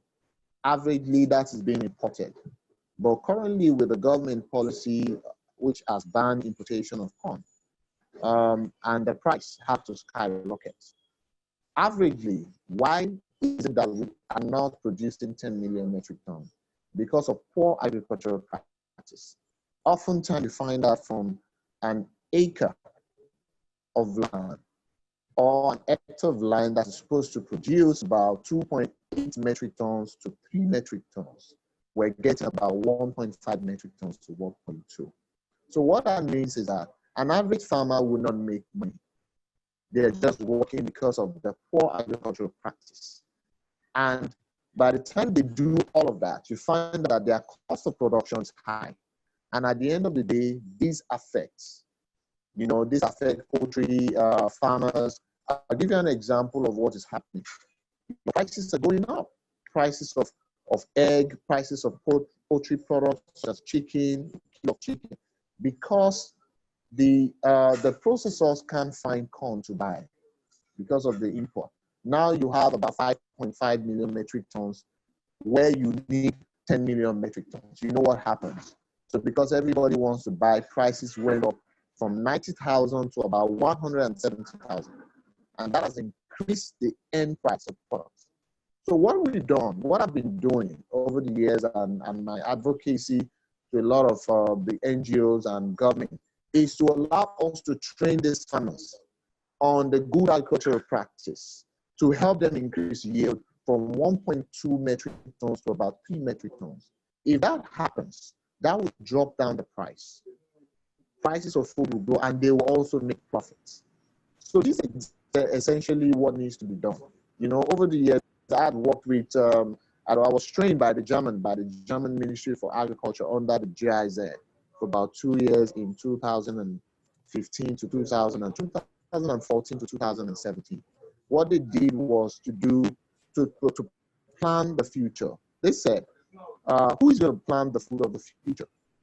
Because the world would face that drought, and they know Africa would face some of those challenges. So what they did was to identify about 25 of us across Nigeria was trained on this good agricultural practice, and over the years we have been training people. But this thing costs money, to put people together. So the talk and the encouragement is that a lot of NGOs who are interested in making sure that farming becomes profitable. One of the easiest and the fastest way to end poverty in this part of the world is through farming. And if we must do that, if farmers will become rich and become prosperous, be able to send their children to school, they must become profitable. And one of the ways they will become profitable is to train them on the good agricultural practice. If we do this, this will increase yield and this will increase profitability. And at the end of the day, the country will be able to meet up with the need. We'll be able to keep a lot of foreign reserve. We'll keep a lot of forex that goes into this export. So pretty much those are the two challenges we have right now. Obviously, with the issue of corn, we have the opportunity to substitute corn with cassava when it comes to animal feed and the rest of that. So that's the advocacy we're pushing right now, and we're working on it. Perfect. Thanks for that. So it seems like, and I'll share the screen one more time. Share screen, boom. So it seems like when things aren't going well with the raw material aspect, even though in the raw material aspect, we recognize that more value can be added in the manufacturing and even in the selling and the retail of it, is not unimportant, right? It's still pretty significant for us to make sure that we optimize it. Like, so there are still gaps in our raw materials, is what I'm hearing. One with the cassava, you mentioned the different types of cassava, that some have different starch contents, what you mentioned. So you want to train farmers, right, and have programs to train farmers at scale on how to farm the correct strand in the correct way. And then you mentioned corn, how like there's a scarcity of corn, and that on the consumer end, right? So that raises prices for consumers whenever there's a scarcity on the raw material end, right? So maybe that goes into, you know, farming in different blocks. I think I'm hearing some. Hey, Seyi, do you mind muting your microphone, Seyi? Seyi? Yeah. Do you mind muting your microphone? I'm hearing lots of background noise. Yeah. Go ahead. Okay, perfect. Okay, but yeah, so no, thanks for sharing that. I think that was a very clear explanation.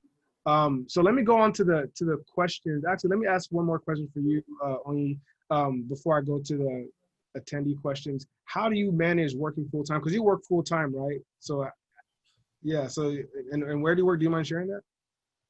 Yeah, so I work at Danone, which is a global dairy company. What do you do for them? So I'm in marketing. Yeah, so my job informs me on how I approach my business, because in my full-time job, I launch products. So if you've seen like Silk, almond milk, cashew milk, all of those things are products. And for me, when I was actually choosing a career path, I was intentional in choosing something that would also complement the skills that I need for my business. Wow, that's fantastic. And so you started off in manufacturing. That's the manufacturing engineering. Yep. You actually majored in manufacturing, and then you went to the marketing space after your MBA. So, yep, very interesting career path. Very interesting. So how do you manage working full time and running your business?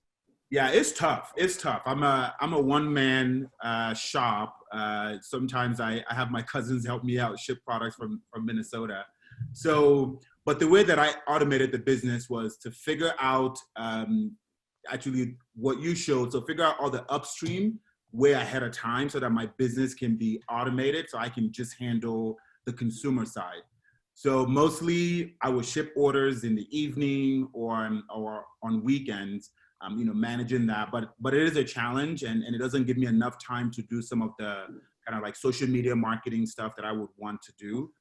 So it is a balancing act, but what I try to do is get the operations aspect out of the way, so that once I need to replenish my inventory, it's more of a text and just few conversations and send the money, and then product shows up.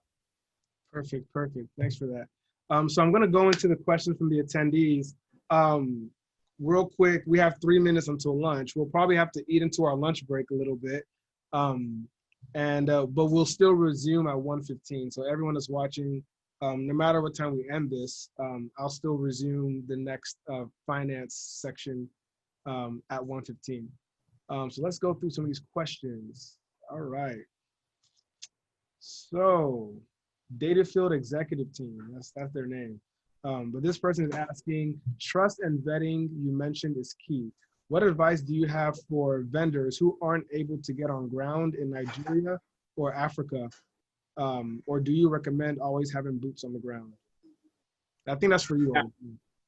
Yeah, so I would say boots on ground is always key, just because even if you establish that communication, on WhatsApp or whatever, and you have that going, you truly don't get that feel until like you've met the person, or like you've shook hands or ate together. Like that's always why you see companies are always either going to lunch together, because that solidifies the personal aspect of the relationship.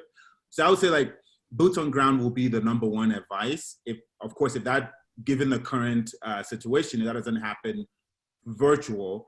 But what I would say, like when you're vetting those relationships, it's really, it's not even, I would say, put aside like the whole financials of like, oh, how much is this, going to cost or stuff like that. It's more of like, treat this as if like you're, even like you're dating somebody, right? Like it's like you're getting to know them, you're getting to, like take more emphasis on the personal aspect of the relationship. Because when things hit the fan, right, or when things go wrong, that's where that true, honest relationship is required. So that's what I would put more emphasis on, whether that's happening in person, boots on the ground, or virtual. That's interesting. And for those of us that were here in the first session, Sarah kind of mentioned that, like it's you really, if you're not there, if you can't find someone that knows someone, you have to go and make that relationship yourself. And relationships are a common theme. For those of us that are tuning into this. So another question, this one's for you, Seyi. So Chioma apparently wants you to pitch your products. She's asking, what makes your product stand out from the rest of products sold on websites and that claim to be also imported from Africa? Wait, is this actually, this can go to any of you guys, but let's ask you that, Seyi. So what makes your product stand out? What do you feel is your personal is your value proposition for what drives you?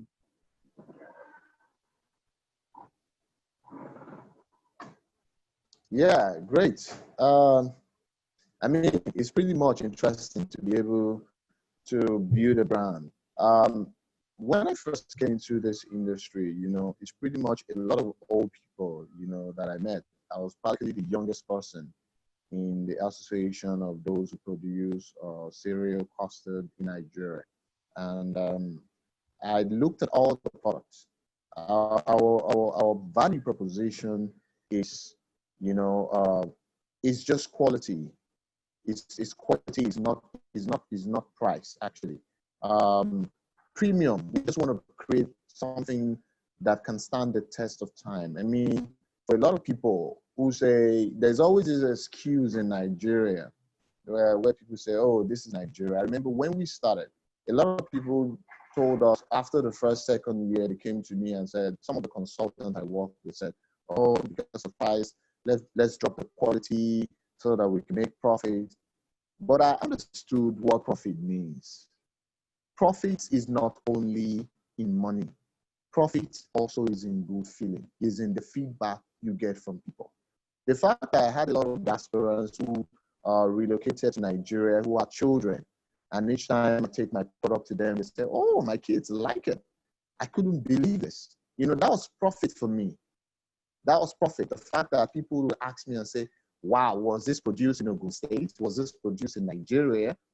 And over time, we didn't compromise that. I had a lot of issues with the consultants because I told them, no matter what happens, we're going to keep to a quality standard. Because I understand that Affordable Royal, it's a brand. And the brand has a promise. And that promise must be kept. So I stood my ground in terms from my formulation to make sure nobody compromised. And I made sure that everybody who walked in the company understood where we were going. That we're not just a Nigerian brand. We are a global brand, but we are competing. We're starting locally. So there was a time in 2013, 2014, we had some issues. We bought raw materials worth almost running into about 1.2 million naira. And I think I was sick at that point, and the person who went to buy bought a fake product. And we had to abandon it. They wanted us to use it, but I said no. And, you wouldn't know where that would get to. In the process of trying to make profit, you want to cut corners. And that has always been the excuse in Nigeria for a lot of people who don't want to do the right thing. So I said, look, we're going to use this product, this raw material. We went, we lost some money, but we got back into the market. So you find out that oftentimes, even when people come into the market with low prices and all of that, they don't last, because an average Nigerian they understand value. They'll probably buy your product maybe the first time, but they're going to come back the moment that, so we do that. Oftentimes you find out when we have issues and we come back to the market, people come back to us because they understand the quality and the value we sell. So that has been it for us. The fact that we understand value.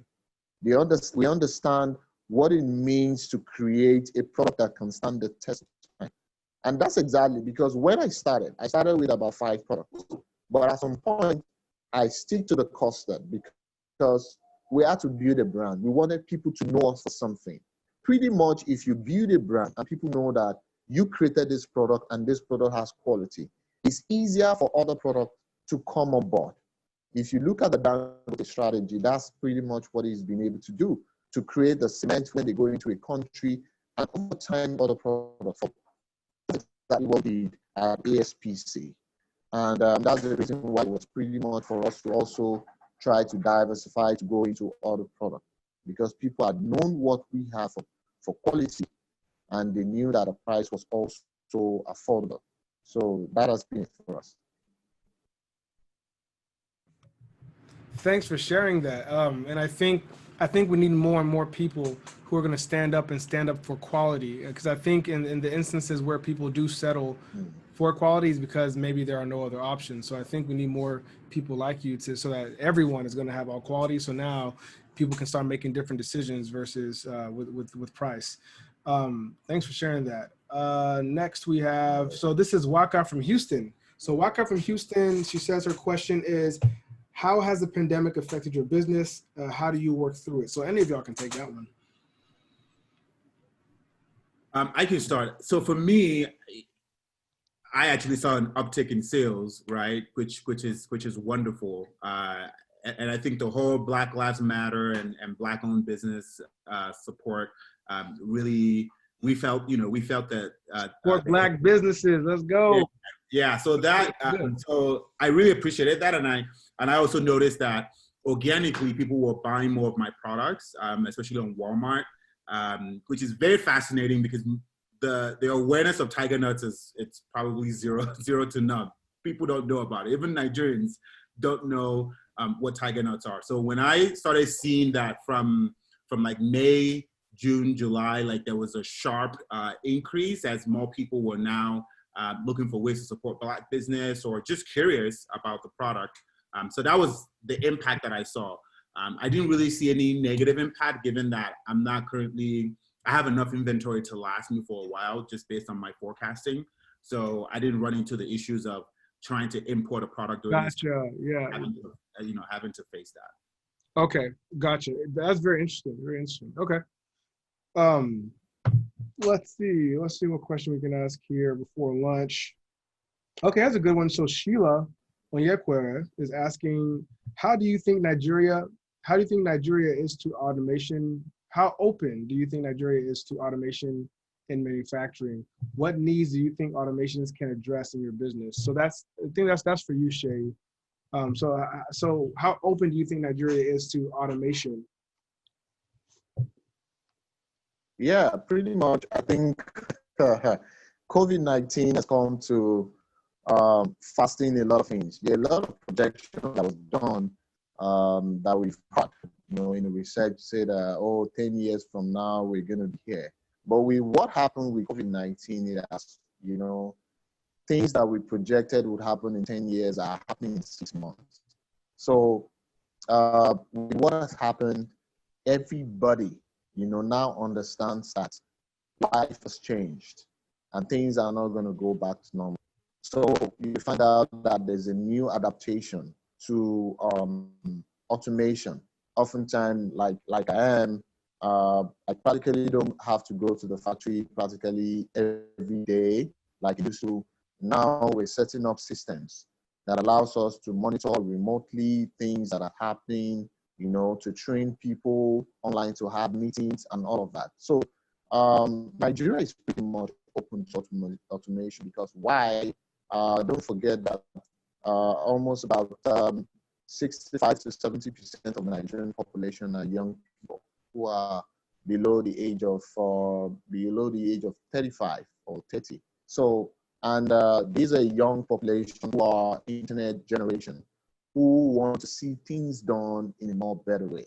So you see the adaptation, you see them now adopting new ways. So companies and organizations are now rethinking the way they do things. So pretty much Nigeria is open to that adaptation in terms of technology and changing the way we do things. And that's exactly what is happening. That's practically what everybody is doing. Because it's either you automate cost, you don't understand what is happening with cost. So technology offers us a more cheaper way to get things done. And that's what a lot of smart companies and CEOs are doing in Nigeria. Wow, wow. Interesting. So Nigeria is open to automation, and it seems like COVID is really changing lots of things in many different industries. Honestly. Yes. So yes, and by the way, whenever we're turning off our camera, guys, it's just to help the connection. We notice that sometimes when we turn off our video, we can hear Seyi better. So that's why we're turning off our camera sometimes. Let's see what other questions we have here. Do you think I'm going to answer that one? So Seyi, what about this? So Sheila's also asking, is meeting demand ever a problem? What would you say is the biggest challenge with production of goods in Nigeria? So she kind of has two separate questions there. So one is, what do you think the biggest production challenge is? And then her sub question is like, is demand ever a problem? Wow.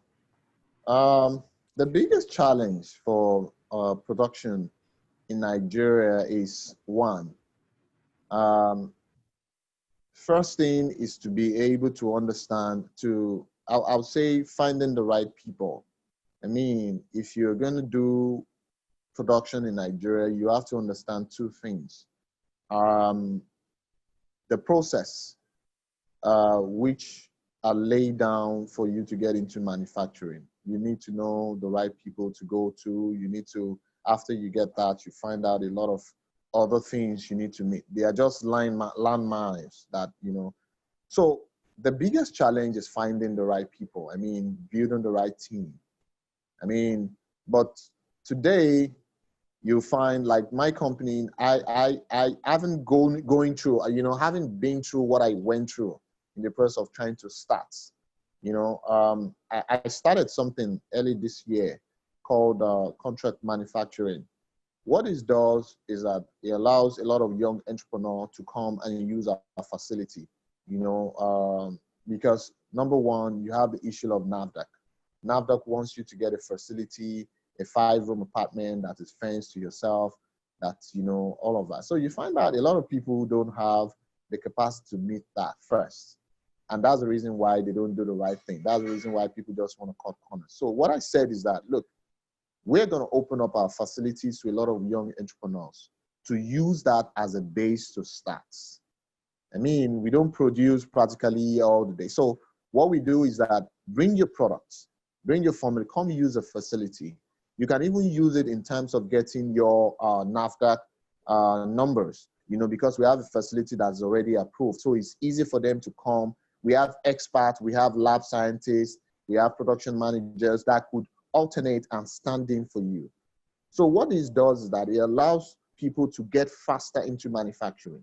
You don't have to spend a lot of money in getting those things done. So what you do is that you bring your raw material you produce and you can go face the markets. That allows you to focus more on the market while other people help you to produce your product. So those are the two issues, and we've been trying to provide solutions to it. In the issue of finding markets, it takes time to build a great brand. The Nigerian market is a market where, they don't know. They want to know if you're really here to stay. So at times it takes a whole year in order to get that market acceptability. You just have to be in their face. You have to be in the market. I remember when we started, and people just look at, oh, this product, next month you won't see them. So next month they saw that we were here. The other month we were here. The other month we were there. So oftentimes there were people who would buy from us. Our factory is located in the community, but they will go to Lagos and buy it in Lagos and bring it back at a different price. So we understand how human beings think. So that's just the way it is. So over time, when you continue to pass your message, you continue to get involved in corporate social responsibility, people understood what we were coming to do. They understood that we had a product that had a message. And pretty much that's it. So those are the two major challenges. The challenge of meeting up with the standard of what the government wants, and the second thing about finding the market. So if you pretty much want to go into manufacturing, I would advise that you start with the contract manufacturing. Find somebody who already has a facility, you know, pretty much, I don't know, maybe a lot of people accept that, but I know that's the fastest way to help people get into manufacturing. And the truth is that we have a large population. Yes, there may be poverty, there may be issue, but the truth still remains that Nigeria has about 50 million people who still has purchasing power. That is the entire population of the whole of South Africa, both the rich and poor. So it's pretty much a big market. So if you have 1 million people, if you have just 500,000 people buying your product, I mean, you are in money. And over time, it gets to a time where the product doesn't run on autopilot. So that's exactly what we're doing. Thank you. Now, wow. Actually, Lorenzo, just 1 second. Just on that of co-manufacturing, that is essentially how the consumer packaged goods industry work. So when you think about big food companies, most of the volume is produced we call it co-mans. So like co-manufacturers.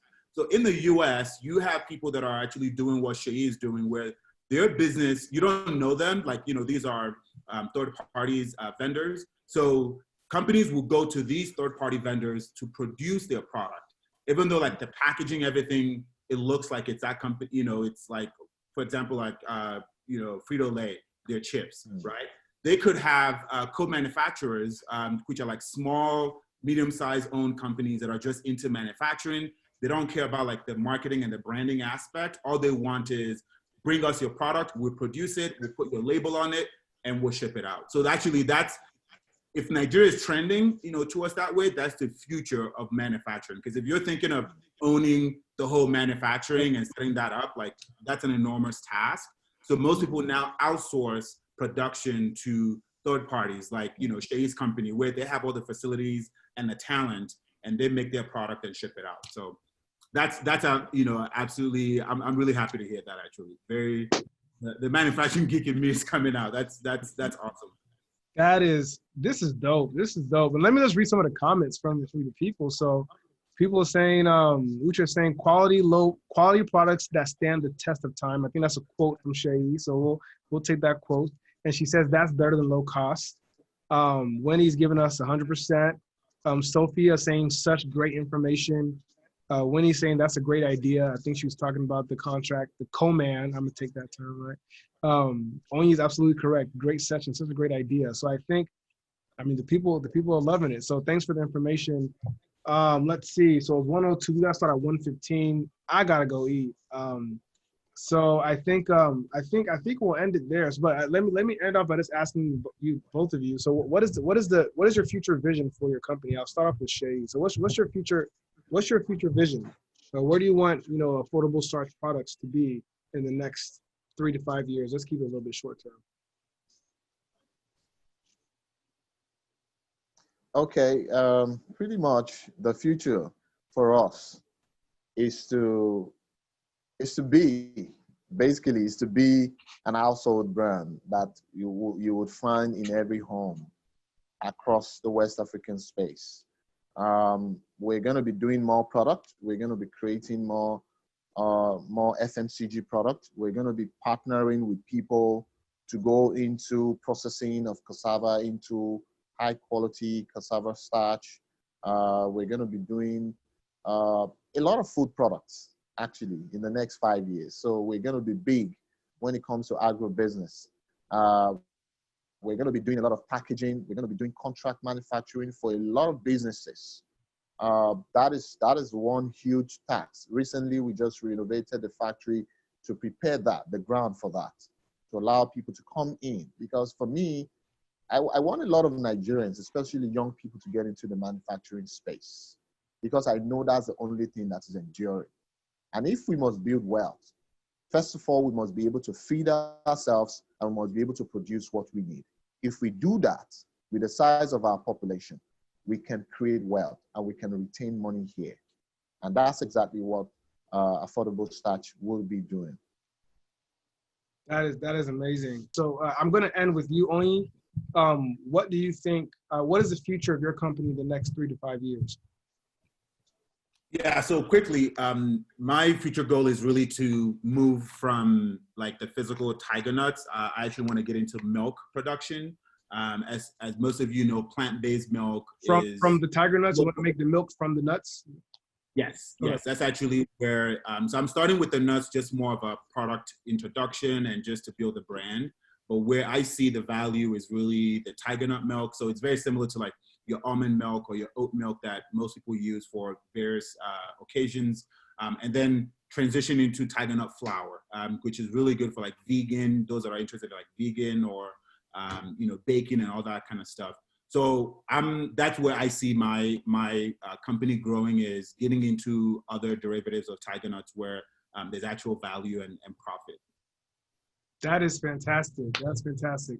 So thank you two, Ony and Seyi, for spending the time to share this information with us. It looks like I'm going to go right into the next session. So you guys are free to stay. You're free to leave. It's a very informal thing. We're all just here to learn and share knowledge. We can start in 10 minutes. Is that okay with you? Just give me. I've been at another meeting. Just give me 10 minutes to refresh. Please, hope you don't mind. Please, I need to go refresh too, because I haven't had a break. Okay. 10 minutes, all right? You can turn off your camera too while you're preparing. Okay. Alrighty, guys. I'm gonna play some music while we go on break. I'm just gonna play some Burna Boy for the next 10 minutes, so you guys. Why me no provide money? You know, we're getting into the finance section, so I thought we had to head off with the Dangote money song. Well, let me read Dr. Olagunju's bio for a proper introduction. And so Dr. Waheed, I met him last year at the Warren African Business Conference. Very knowledgeable, very intelligent man. Yes. With pleasure to be online with you. Yes, it's great. So Doctor, I'm going to read your bio first, if you don't mind, just so I can give people an understanding of who you are and your background. It's all right. Go ahead. So Dr. Waheed Olagunju is a former managing director and CEO of Bank of Industries, Nigeria. He earned his doctorate degree in business administration from the Paris School of Business and a Master of Social Science degree in mass communications from the University of Lagos. During his tenure as the managing director and CEO of Bank of Industries, Dr. Olagunju played a significant role in supporting the vision of diversifying the Nigerian economy through innovative and actionable ideas that led to an incremental growth of small and medium enterprises, SMEs, across the country. His leadership achieved up to 50% increase in loan disbursements to the SME sector and significant reduction in non-performing loans. Post-retirement, Dr. Olagunju offers advisory services and consulting services to governments and key players in the private sector across Africa. So everyone, please join us in welcoming Dr. Waheed Olagunju. So Dr. Waheed, welcome. Thank you very much. Good evening. Yes, good evening. How was your Saturday? I know it's evening over there. Well, so far so good. Thank you very much. No problem. Thanks for taking the time to come out here. I know you always have lots on your plate. Initially in your bio, it talks about how you started off in kind of communications and you switched into working for a Bank of Industry. So I wanted to kind of understand what prompted that switch from you working for when you started working for Bank of Industries back in the day. Well, as you must have found out from my bio as well, my last bit at the Nigerian Television Authority was head of the economy desk.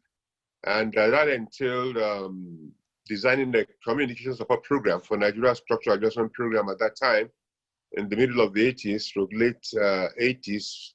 And this was a program assisted by the World Bank and the IMF and Nigeria's other development partners, including the African Development Bank. So that was how I got exposed to development banking and the multilateral institutions. So it was in the course of handling these assignments that I got involved with the managers of the Nigerian economy and the leaders of most of these multilateral international institutions on the African continent and globally. So the Bank of Industry's precursor institution at that time was known as the Nigerian Industrial Development Bank. So I got invited, I was headhunted to join the Nigerian Industrial Development Bank to establish the communications department, because it was realized then that development could not take place without communication, particularly in the context of the structural adjustment program. There was need for participatory approval, there was need to carry the people along in the development process. A lot of adjustments were happening, a lot of changes were happening, and there was need to carry the people along. So I was engaged for that purpose. So that's how I got into development banking. So when I joined the bank as head of communications, they realized that I was bringing more to the table than communications, essentially based on the knowledge I had acquired in my days as a broadcaster. So my scopes got expanded, along the line to include being assistant company secretary, then later became company secretary along with head of corporate communications, then later general manager strategic planning, corporate communications and corporate secretariat, and then eventually got expanded. I became the executive director of business development, and later I became executive director of small and medium enterprises. And from that role, I then acted as the managing director and CEO of the bank. So essentially, that's in a nutshell explains how my twin track career evolved and also ended, within about 38 years, 2019 to be precise. That is just amazing. A broadcaster, right? A broadcasting journalist turned CEO of Bank of Industries. It took 38 years. It was a long journey, and you built yourself up along the way. And no, that's pretty cool. So today we had two sessions earlier today. One was in the creative industry. So we talked to Navalayo. She's from Kenya. She has a company that makes shoes. So they make running shoes in Kenya. And we talked to some other people who did agriculture, some people that make custard, and also that sell tiger nuts around the world, but are sourced from Nigeria. So we've been talking about, we've been talking to actual people in the industries, and lots of things that came up, or one thing that came up a lot was finance, right? How do we get finance? People talked about venture capitalist funds, bootstrapping, angel investing, right? So from your aspect, right, you're coming from an institution that loans money and gives out money, or loans money, right, to these businesses. So I wanted to pick your brain on those aspects. So when it comes to businesses and financing in Nigeria for your end, what types of financing options are available? Well, it depends on who needs the financing. The entrepreneur, is he or she a startup or a greenfield, right? And are you a micro, small, medium, or large enterprise? Because that would determine to an extent the kind of funding you require. Yes. But whichever you are, you need long-term financing, relatively low interest. You need very good terms and conditions. And then, of course, you'll also need technical assistance, business advisory support, which you find mainly in development finance institutions, otherwise also known as development banks. Because development banks go beyond just making funds available to you. They also engage in hand-holding and help entrepreneurs build their capacity. Oh, okay. So it depends on which level you are as an entrepreneur. So if you are a startup, typically we don't recommend that you go into the debt level of the financing value chain. If you're a startup, it's better you start with your own savings or funds you can mobilize from family members or friends, or even the private equity firms you mentioned earlier, the angel investors, the venture capitalists. They are, have funds that are suitable for startups, right? And they are willing to take risk with startups. Now, if you're an ongoing business concern, that means you'll have the track record that will be required by banks. That's at the debt level of the value chain. How long is that? Is that 3 years or 4 years, 10 years? Well, it depends on the. It depends on the. It depends on. You mean most banks will demand a 1 year or 2 year track record if you're a young business, right? To be able to show what you've been able to do, proof of concept, right? Yeah. What's the business model? If you have a good business model, that means you've arrived at what you want to produce, who you want to sell it to, right? By way of goods and services, and then what's the value proposition, and then how are you going about it? So you need to go to the prospective lenders with a lot of information, because banks will normally appraise, and we all know why banks appraise.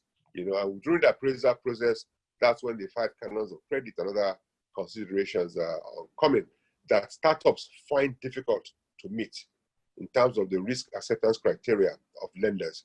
So that's why we say for startups, it's better for you not to go to the debt level. Don't start up with debt finance. It's better to start with your own funds or equity high for startups, particularly amongst the micro, small, and medium enterprises. So because mortality rate is quite high, a lot of errors are being made. It's better for you to have learned your lessons, to have made your mistakes, learn from those mistakes, build on the areas of strength before you approach the lenders. So it depends on case by case. Got it. So what I'm learning from this is that you have some people that are open to more risk, right? So let's say venture capitalist firms understand the risk involved with the startup, and they're fine with that. When you have maybe like some banking institutions, they may already want to see a track record. Maybe they have less profit to gain from it, right? Maybe they have their percentage, but so VCs probably have higher profit because they have higher risk, and so they'll probably come in for equity. So that makes sense. That makes sense. And then so you kind of talked about this when we were speaking earlier, but what funding programs for companies, let's say not for startups, right? But what funding programs are out there? I think you mentioned things like the central bank and how much money they may have for certain industries. Yes, the financing value chain in Nigeria is not very developed at the level of the venture capitalists, angel investors, and private equity firms, but at the level of the lenders, where you have institutions that are regulated by the Central Bank of Nigeria. There are mainly deposit money banks and development finance institutions. You also have microfinance banks, as well as finance companies that are engaged in leasing, that engage in factoring, and render other financial products. So those are available. And for manufacturing, which is the theme of this webinar, the Bank of Industry should be the recommended institution for anybody who wants to go into manufacturing in Nigeria. This is because that bank is 60 years old in the country. Its precursor institutions were incorporated in 1959 as Icon Limited, reconstructed into the Nigerian Industrial Development Bank in 1964. It operated as NIDB for 37 years up to 2001. It was further reconstructed into Bank of Industry 2001. For the past 19 years, it's operating as a Bank of Industry. Today is the oldest and the most successful DFI in Nigeria, and accounts for more than 50% of the total assets of DFIs in Nigeria.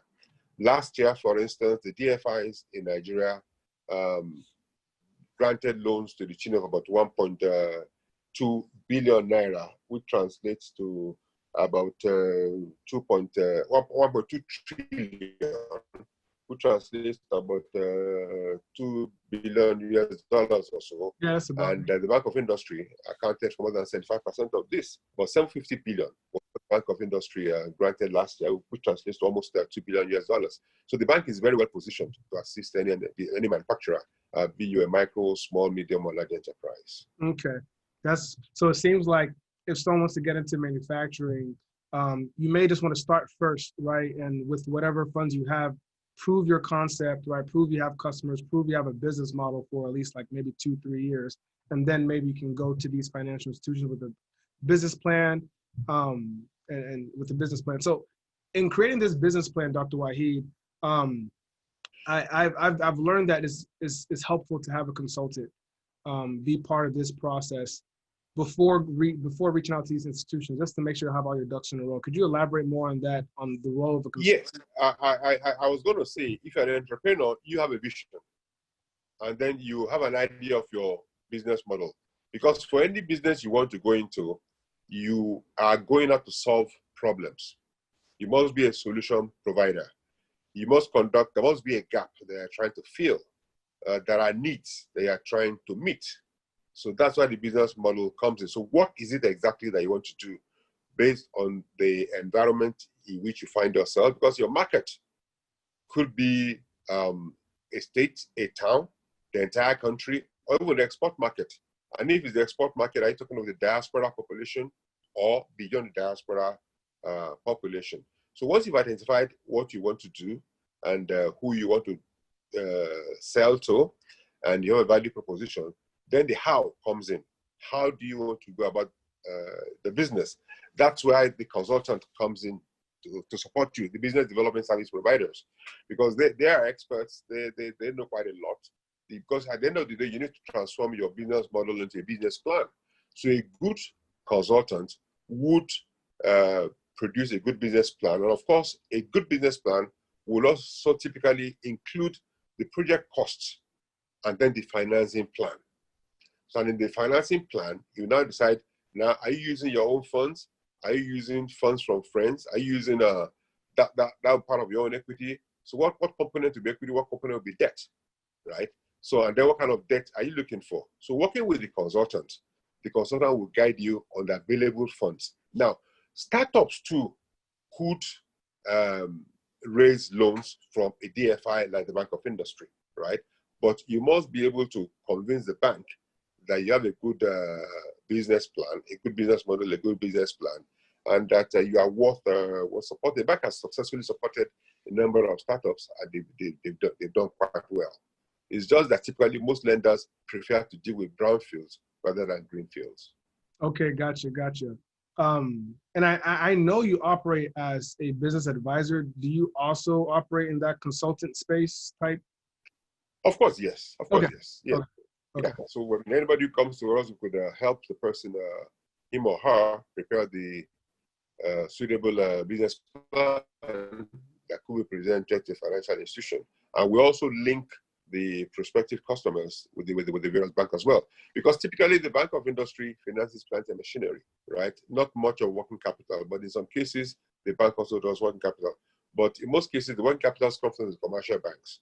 So we also help there are some SME-friendly commercial banks that support entrepreneurs with working capital, while the Bank of Industry does the long-term financing that handles the capital capex to procure the plant and machinery, while the commercial bank provides the working capital. Okay. Could you repeat that last part one more time? Who provides the capex and who provides the working capital? Typically, the Bank of Industry provides the capex. Okay. But in some cases as well, where the business will require some working capital to function better, the Bank of Industry could also provide the working capital. Okay. But in most cases, the commercial banks that provide the working capital. And then earlier you made reference to some facilities available with the central bank. In the wake of COVID, the central bank rolled out about 3 lines, target facility, 100 billion naira target facility that attracts about 5% interest, meant to support SMEs in the country. There's also the 100 billion naira meant for the health sector, those who produce pharmaceutical and non-pharmaceutical products that goes a long way in strengthening the health system of the country.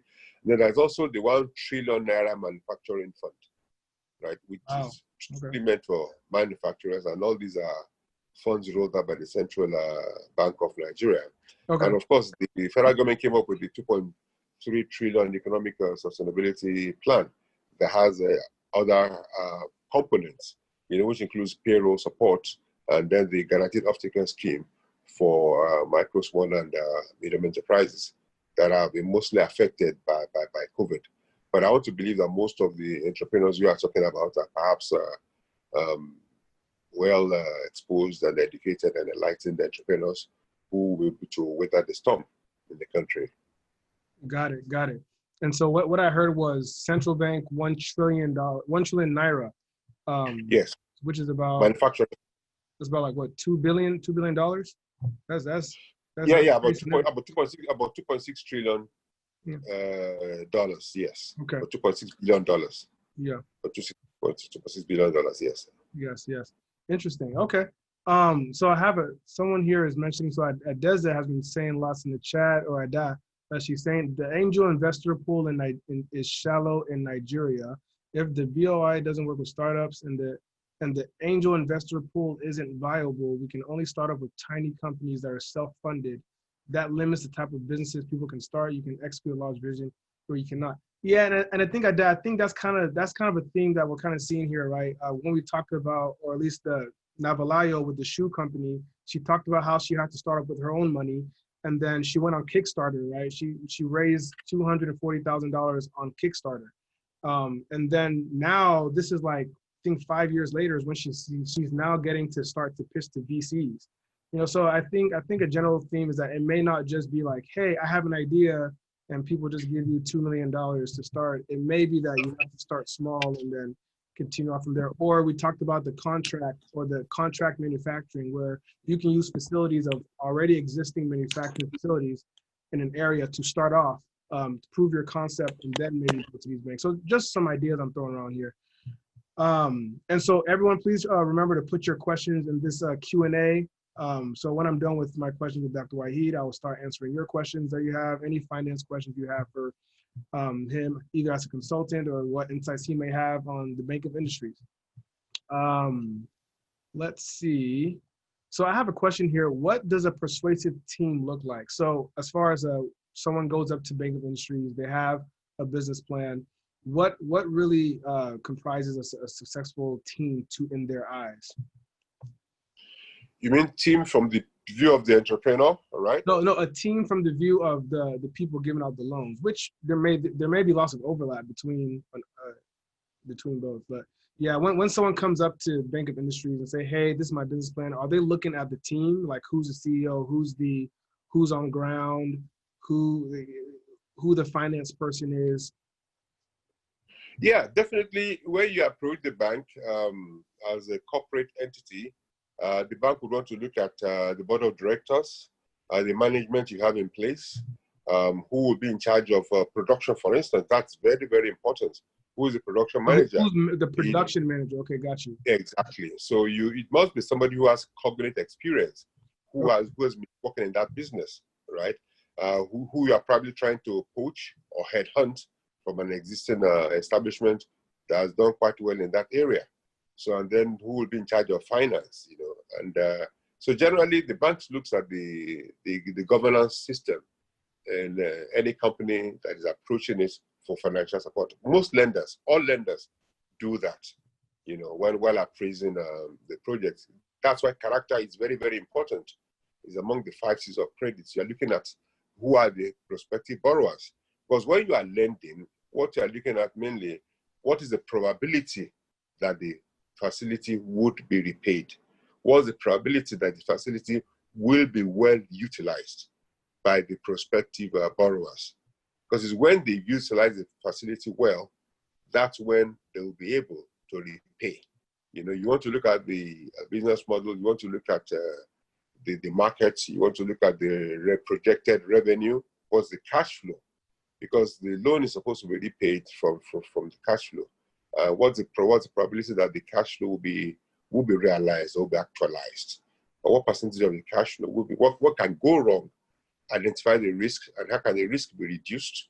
They'll not be completely removed, or how can the risk better managed? So that the viability of the project, the prospect of viability will be much higher. Those are most of the things that any lender would look like, including the Bank of Industry. I see that. That makes sense. Next question I have.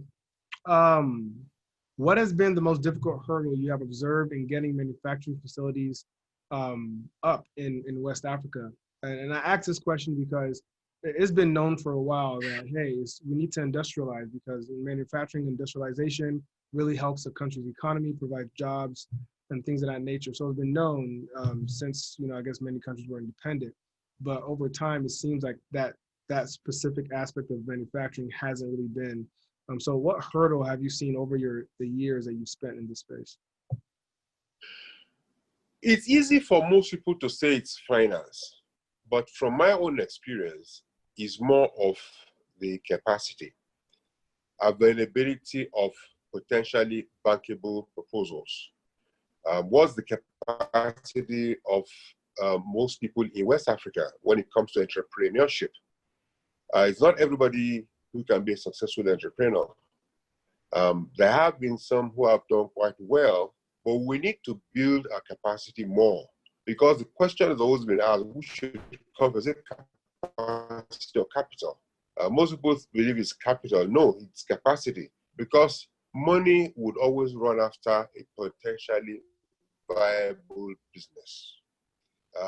The world is awash with potentially investable resources, but what we have in short supply are potentially bankable projects and proposals.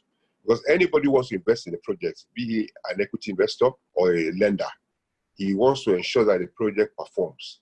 There must be returns on investment in whatever field that the business is located. Because from the returns that the equity investor will get his or her dividend, or the lender paid plus interest. So we need to build capacity. West Africa is particularly lucky. Most countries in West Africa are endowed with vast natural resources, essentially agriculture, aquatic in abundance.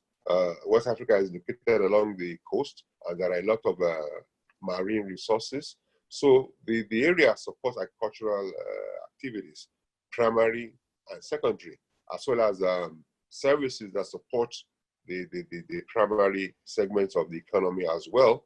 You could grow vegetables, you could grow fruits, you could grow crops, right, for domestic consumption to meet food security, right, and food self-sufficiency, and also possibly for export. Some of these agricultural produce can also serve as raw materials, right, serve as input for other industries. Protein like fish will be processed and smoked and dried for domestic consumption, or even for export to the diaspora community, because most West Africans like consuming food from Africa. So there's a huge market out there, and then we also have abundant raw materials. There's a lot of gold and a lot of solid minerals in Nigeria, for instance. 44 of them have been identified in commercial quantity. What was happening is that most cases, most of these products are exported raw with limited value addition.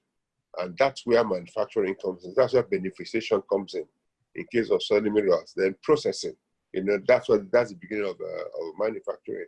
So for centuries, we've been engaged in production and exports of primary produce. And we all know that these don't do well in the international markets.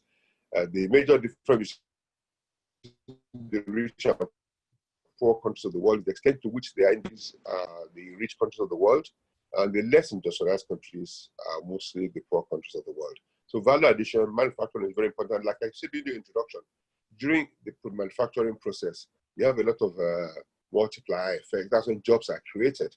There's a lot of spin-offs during the manufacturing process. So that's. But then we've had a lot of people now moving from trading into manufacturing. I mean, the richest man in Africa today, Aliko Dangote, started up as a trader, but he's now one of the biggest manufacturers in Africa. His petrochemical plant being constructed in Lagos. It's going to be the biggest in the world. The fertilizer, but are now moving into manufacturing. Some who also produces vehicles in the Newi, eastern part of the country,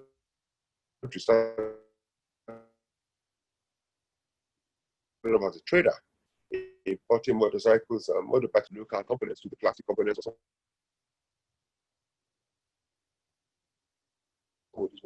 Today he now produces vehicles. Therefore, the trading cases, start as a trader, then you can go into manufacturing, because you would have cut your teeth as an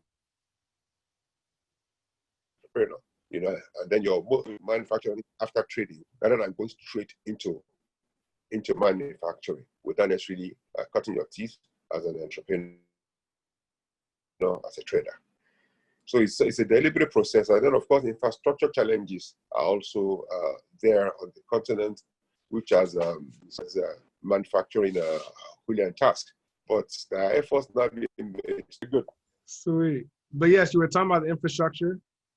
Yes, I was saying that a way of mitigating the infrastructure is for entrepreneurs to function in industrial parks or incubation centers that are provided across the country. Because in industrial parks, the basic infrastructure are provided in those industrial parks, like electricity, roads linking them up, water supply, sewage, and other areas that the entrepreneurs would normally spend a lot of money on before they start their business or while running their businesses. So industrial parks have been like a way out for now, depending when the infrastructure challenges are overcome substantially on the continent. Got it. So let me start going to some of the questions that people have. We only have 6 more minutes for this session. So yeah, I promise it to be short and quick.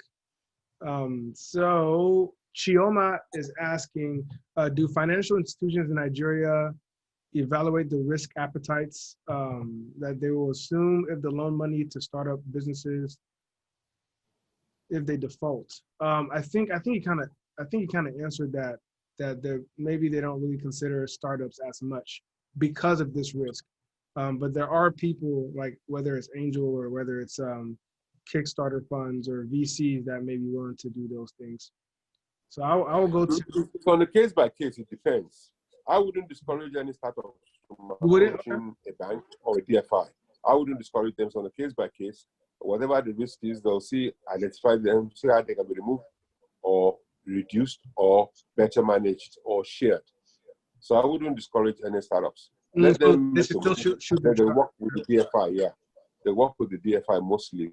They have the temperament, to work with entrepreneurs, particularly micro, small, and medium enterprises, to walk them through their vision and see how their vision could be realized. What is DFR? DFI, Development Finance Institutions. Okay. Which type of industry is. Okay. There are they are also called development banks. But DFI is just the acronym for Development Finance Institutions. Yes. Okay. Wow. Someone said, moderator, sir, could you please make an effort to pronounce names? I thought I said Chioma correctly. Dr. Olagunju, am I pronouncing your name correctly? Yes, you are. Albeit with an American accent. But still okay. And then Dr. Waheed, I have one more question for you before we go to the next session. Kachi's on the next session, so he just came in. Hey, Kachi, welcome. Hi. Morning, Valerian. Doing good, man. So Dr. Waheed, Dad has a question. The current dynamic, self-fund a small trading operation and grow it on your own for several years before accessing debt financing is a big reason why we can't industrialize. Okay, industrialization can never happen with mom and pop funding. Is there any interest on the government's part to create a funding pool for startups? Which that's a very valid question. So she's saying that, hey, people having to start small and then grow is what is inhibiting Africa's industrialization. So she's asking, is there any effort or interest on the government's end or from financial aids? Yes, I chose my words advisedly. I said the preference will be to approach the lender with your track record. But lenders also support startups, provided you have a good business model, you have a good business plan, right? And then the risks are well identified, and ways of reducing those risks or managing them are identified as well. Like I said, the Bank of America have supported many startups that have done quite well.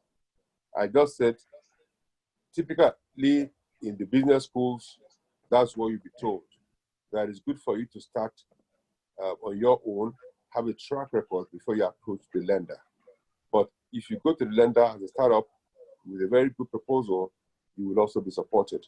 And indeed, most of the government schemes are available to startups, like the Graduate Entrepreneurship Fund, which the Bank of Industry manages in collaboration with the NYSC, which is a National Youth Service Corps, to lend up to about 2 million naira to startups. And many of them have done quite well, right? So it's possible to access funds if you're a startup, provided you have a good business plan and you're able to convince the bank that you stand a very good chance of repaying the loan.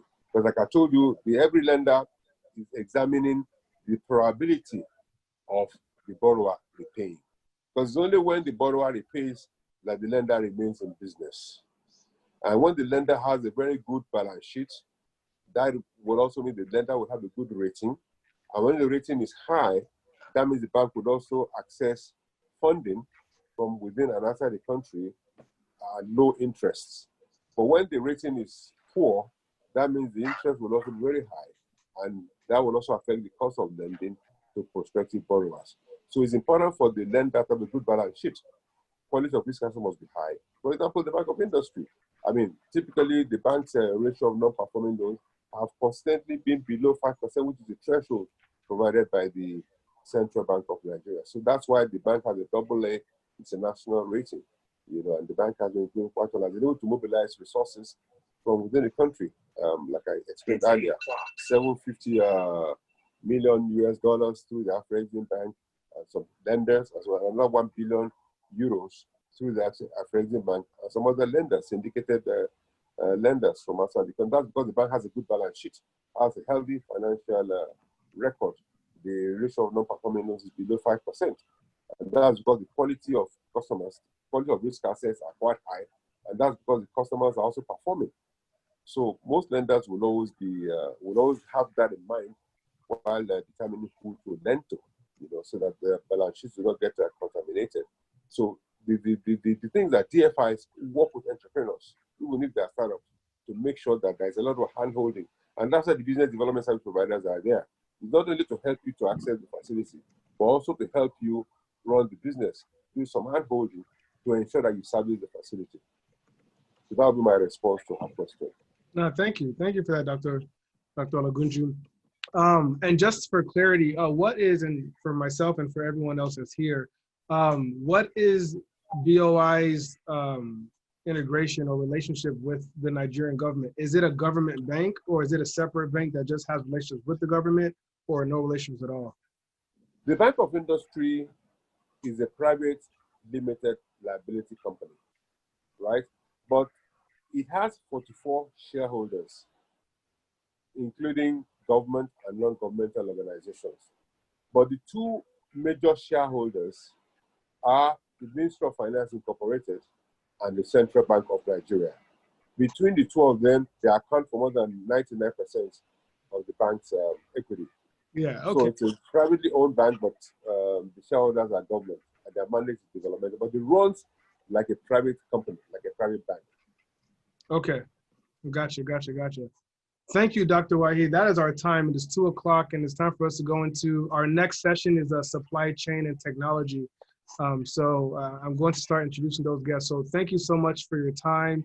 But before you go, I'd like you to answer one question. So what is, now that you've retired, you're a consultant, you're a business advisor, what is your future? What is your future vision and passion for Nigeria? Well, I'm an incurable optimist when it comes to Nigeria's prosperity. Not many countries are as blessed as Nigeria. We have what it takes to become one of the biggest economies in the world within a very short time. If we get our act together, if we all Nigerians come on board in a participatory manner, we are well blessed, like I mentioned to you, in terms of raw materials. For instance, agriculture, solid minerals, even oil and gas. We have more than what it takes. to become a, and then the market is there. More than 200 million. The purchasing power is quite high. The country is not landlocked. Having access to the Atlantic Ocean is a major advantage in terms of exports. It takes a shorter time to ship exports from Lagos to New York and Lagos to New York than Lagos to Europe, for instance, than it does from other parts of the world. So the country is well located, and the future is quite bright, when it comes to industrialization. It's not what it takes to become an industrialized country within a very short time.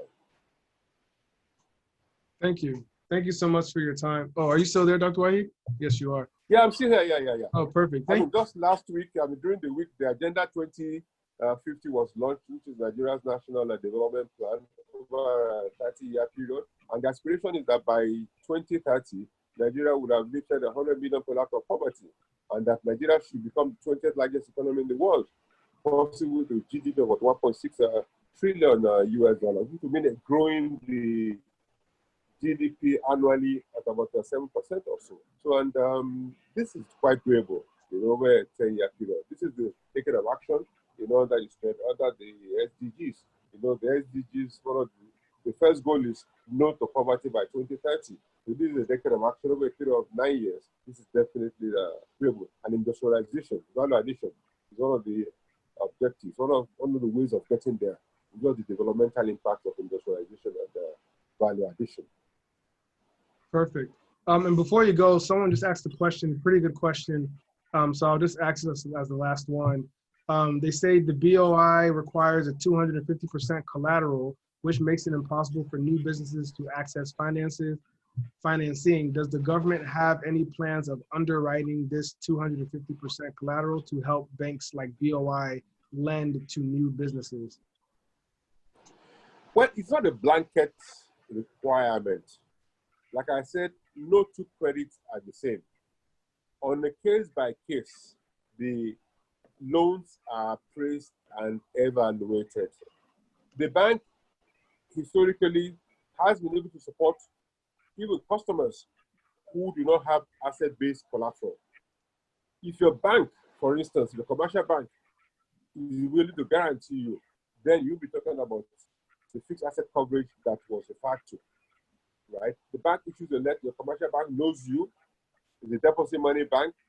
Because it's a deposit money bank, they are closer to you, they're able to track your day-to-day performance, they keep your funds, which the BOI does not do.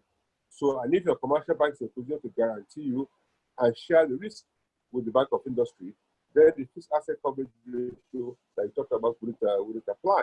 And then once the bank is also able to track the cash flow, for instance, there was a film house, there was a cinema company that approached the Bank of Industry facility. They did not have the conventional asset-based collateral, but the Bank of Industry worked with the commercial bank so that the commercial bank manned the sale tickets, the ticketing booth for the film house, and they were able to collect the fees for the film shows, and they were able to repay the bank. So we were able to track the cash flow. The bank was able to track cash flow with the commercial bank, and they were able to even repay before the required time frame. So it's on a case by case. Don't get discouraged. Approach the bank, and they will look at your proposal. It's not a blanket requirement as such. Got you. I hope that was able to answer your question. Great. Thank you so much, Dr. Waheed, for your time. Please have a very good evening, and I'll be in contact with you soon. Certainly, I look forward to engaging with you. Yes, sir. Alrighty. Have a good night, sir. Bye-bye. Thank you. Bye-bye. Have a nice weekend as well. Bye. Yeah. Okay, good. Wow. Sorry, Kachi, that session went over. We've been a little bit over throughout the time. How are you doing, Kachi?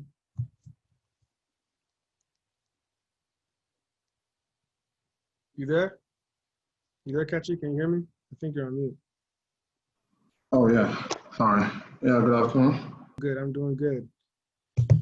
Let's see. So let me go ahead and properly introduce Kachi. And then we'll get to introducing Pretty as well. So now we're getting into the supply chain and tech aspect of this. So let me guys know. Actually, let me send out a poll here. Let me see how you guys are feeling. Let me see how you guys are liking this. Stop sharing those. Let's see, another question. Pulse. Let me know how you guys. Let me know how you guys are feeling about the poll, about this session. Is it informative? Are you guys learning? Getting your questions asked or answered? Is it the answers? Is it the answers that you have hoped for? Okay. So while you guys are answering that, so Onyekachi Agudosi is the CEO and founder of Rejuvenate 360 Holdings. Rejuvenate 360 Holdings is a leading provider of custom enterprise-grade software and solutions. Agudosi has more than 8 years experience within the automobile transportation ecosystem in Nigeria and is an advocate for the environmental and renewable energies. His latest digital product, Todego, aims to change carrier experience on Nigerian highways as a one-stop platform. TDG Systems leverages technology to provide an on-demand e-hailing application positioned as a key digital solution provider. Agudosi is an alumnus of the University of Plymouth, Southwest Devon, where he studied environmental science and decided to go into entrepreneurship. So everyone, please welcome Mr. Kachi. How's it going, boss? Yep. Welcome. Good. What time is it over there? You're in Lagos, right? Yeah, it's 7 past 8 p.m. 7 past 8. It's getting late. I'll try to make this short sweet for you. And then so now, hey, Pretty.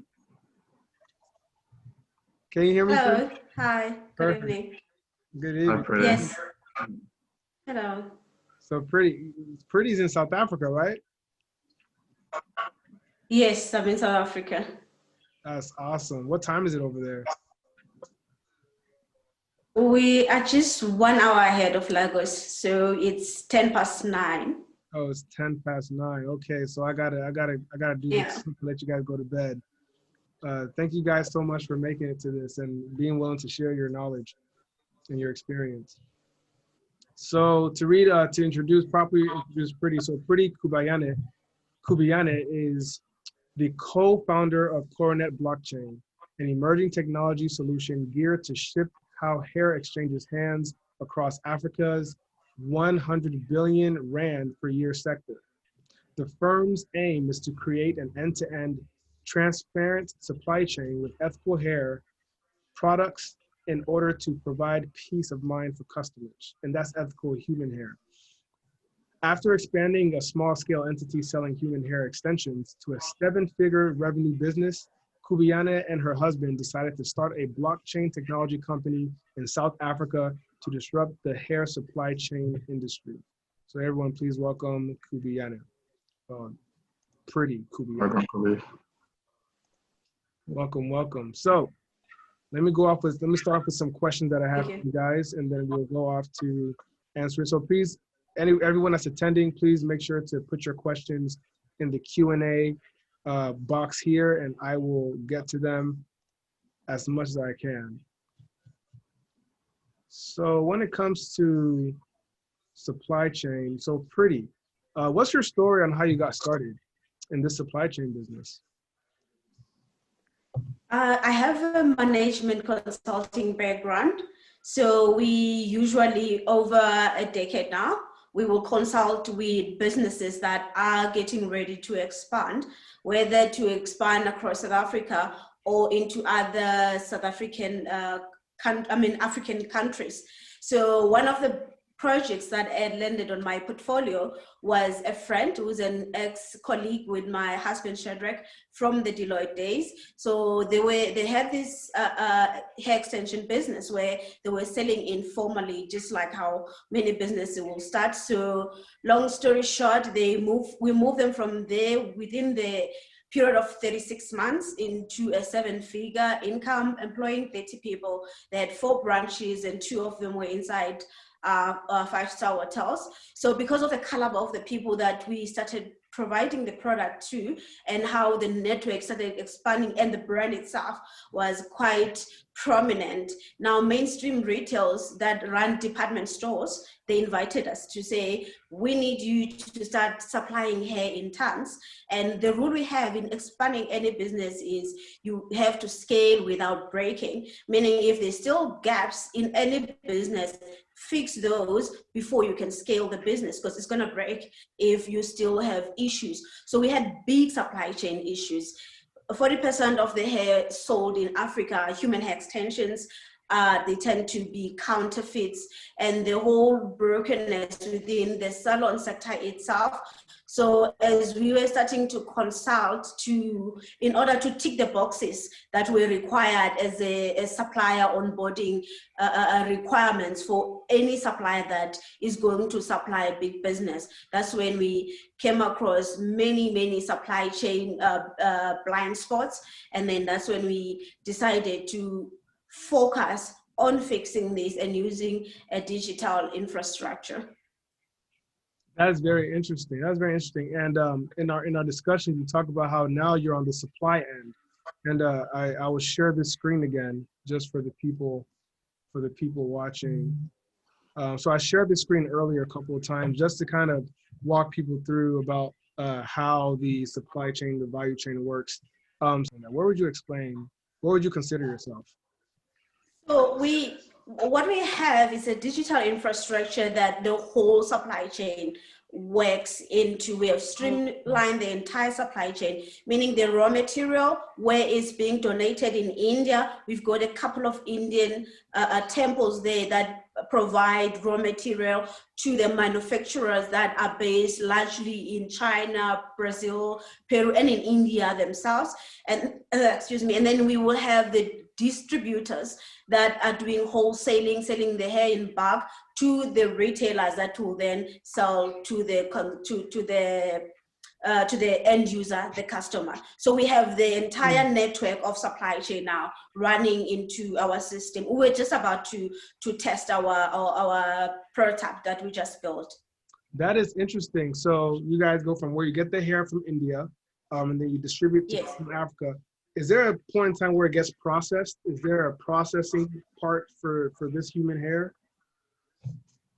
Yeah, in Africa at the moment, we have a very small production capacity, because even we've been consulting a lot now, even the manufacturers of the synthetic type of fibers that make human hair are battling a bit, because, well, they have to compete with Korea, with China, Peru, and all these other countries. Even India is struggling. So the big manufacturing hub is China.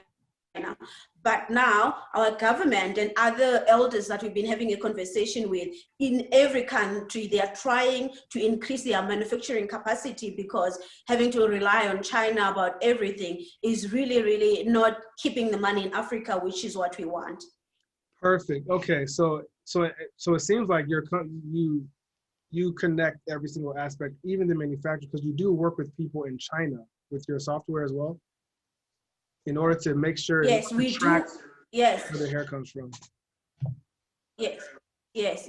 Even as much as we want to increase the manufacturing capacity in Africa, the first step into transforming any supply chain, you need to understand how it works, digitize how it works now. So we're not trying to stop our African salons and retailers and wholesalers from buying from China. We are having them buy from where they are buying. We are just digitizing the whole thing, and then we're working data towards creating sustainable solutions.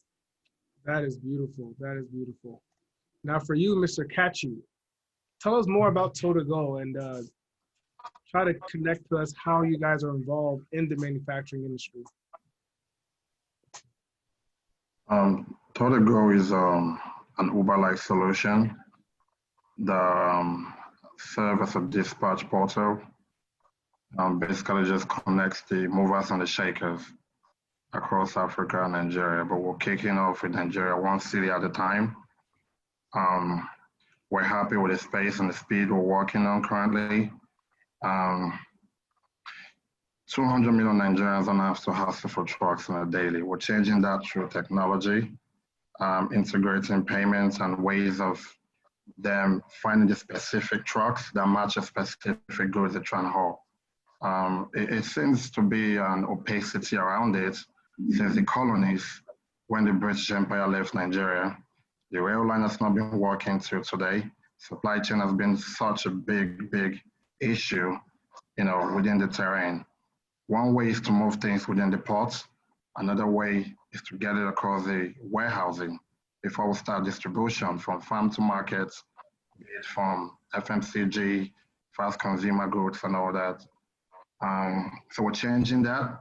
We're giving people the access to all available truck on the go from just the smartphones. Where recently we're trying to integrate the USSD code pattern where you don't have to hail by smartphones anymore. You just have to hail by pinpoints and pinpoints. Then we at the back end just have to handle the distribution and send the right trucks to your specification. So we're doing that. We're helping manufacturing industry, most especially, amazingly, within the food chain, a lot of agricultural food products could make it to the market on time if they can get the right trucks at the right time. So we're giving farmers, we're giving manufacturers, be it B2B, B2C, and C2B. We're giving them the access to gain access to a competitive marketplace where they can actually interact with drivers, these transporters on real time, taking out the middleman, most especially, which has created a whole lot of intransparency and distrust in that sector. So we're doing that through technology. That's interesting. And so why did you choose tech as a means? It seems like so you're a tech entrepreneur, right? So you have so many different tech platforms. So why did you choose technology, especially being that it was not necessarily your specific aspect of study in school? Yeah. Nigeria or Africa at large is a virgin market, and no matter how we want to paint it, there's a lot to do. Most especially, you heard the president during the COVID-19 palliative was making a huge issues and burden, they are ready to distribute, but they don't have the right trucks to make sure they go the last mile. So using technology, we can, decentralize that sector, making sure all truckers, all transporters are being warehoused on that one platform, giving people the access to gain real-time information, giving them the access to, and with technology, we're still helping them to monitor weather patterns. Truckers all have an issue moving between cities. Sometimes we blame them for accidental damage, runoff into the bridge, but because they're still moving blind, they don't understand what's happening within another state. They don't know what's happening within, different geolocations they're trying to move into. It might be sunny in Lagos, but it's raining in Zamfara State. So we can send those notifications by GPS optimization real time as they proceed. So with technology, you can do so much, We're trying to change the way of doing business. We're trying to change the way of supply chain from the end to end, giving manufacturers, giving industries, giving customers the transparency they need. It gives you a level of anxiety, it gives you a level of comfort and, relief to know, okay, I'm expecting something to come to a warehouse in 2 days. I can see the movement, I can track it, I can see where they are at every given time. So when we sat down as a team, we thought about this whole business model as a whole. We decided to just go all in, and we couldn't have done anything we did without coming back to Nigeria, making sure we understand how the terrain works, making sure we understand pricing. What works for the transporter might not necessarily work for the middleman. So how do you bring these two guys together? You have to constantly meet with these people, making sure you have a pricing benchmark when everyone can be happy. If they are happy, they can do the job with ease. And with technology, we can facilitate a lot of process with that sector. So that's why we chose to go into these sectors. I chose to go into it. It's been such an amazing journey, an amazing experience all along. That's very good. And so for you, Pretty, when it comes to overcoming obstacles how were you able to leverage partnerships in order to overcome obstacles? You've mentioned a partnership with IBM, and so how you kind of leveraged a platform they already have for like entrepreneurs. Could you elaborate more on that? Yes, thanks for your question. We need an Africa where big business is doing business with small business, but that gap can be so big. That's why accelerator program, incubation programs are very important. IBM has one of those, which is an investment program that we went into, where they don't just provide a seed capital, they also provide mentorship. They provide their own connections. Like, for example, brands like L'Oreal, which their brand will later come into our platform, they already have a relationship with them. They already are in business with them. So if you're gonna introduce change and then introduce a complex technology like blockchain, you're gonna have to have a backing of a bigger company that has got reputation within the industry. So that's what really causes to almost like stand on the shoulders of the giant, and we have to learn all their mistakes that they have made. That is very wise. Leveraging already existing platforms and businesses in order to get yours up and running. That's very wise. And in Kachi, when it comes to you, has there been any type of strategic partnership that you've leveraged in getting Todego or any of your other digital products to go? Yeah. Before we went to the market, we partnered with Verify Me in Nigeria. So that way, instead of we just going to these transporters and drivers, and most especially manufacturers or companies, having them to send us all this paperwork, and we have to start, doing that ourselves, doing all the verification. So Verify Me is an already established platforms. They work extensively with the INEC. They work extensively with Lazara. They're doing amazing, credible work. They have several APIs that works for different systems. We were able to plug into the database. So that way, when we get all this information, we just pass it on to Verify Me to digitize this whole process of verification. So they get to verify the guarantors of the transporters, they get to verify the business with the CSE. So they could do all these things in real time, and they get back to us in 24 hours. So in our own backend, they don't even necessarily have to get back to us. They just upload what their finding is. Is it credible enough to let this person cross past this part of verification process? Then when they do that, it comes down to us on our database to just agree on yes or no. Then automatically that driver is already verified, and they can start moving goods within the platforms. So that's one of the strategic partnership we think, which was wise enough, and that placed us on edge over a lot of saved us time, saved us energy and manpower. Got it. And Pretty, how were you able to? I'm very interested in how you were able to get or figure out the problem that Coronet blockchain is solving. First of all, what are those problems, and then what was the process? How were you able to figure those problems out?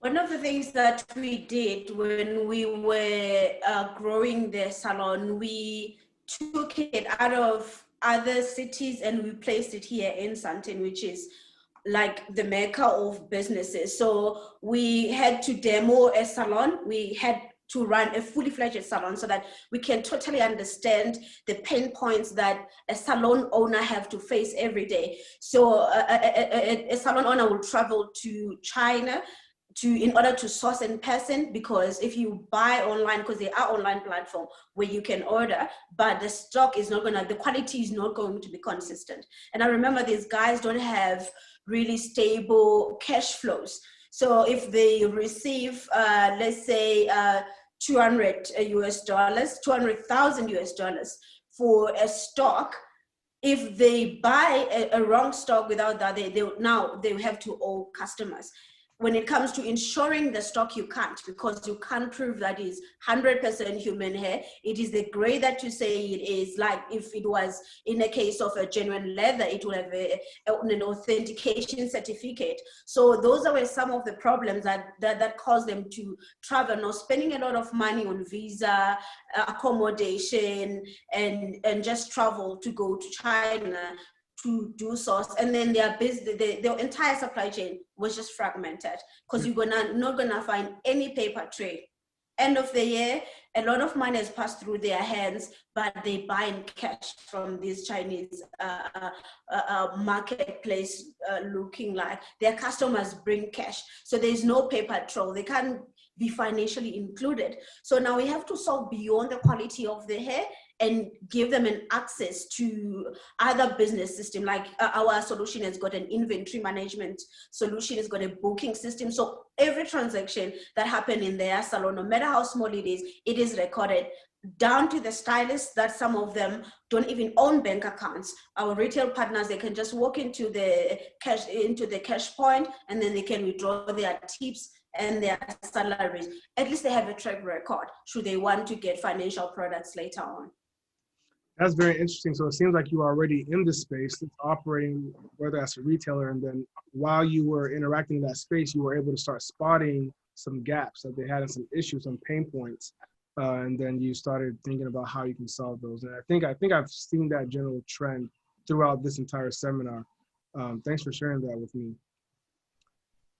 Pleasure.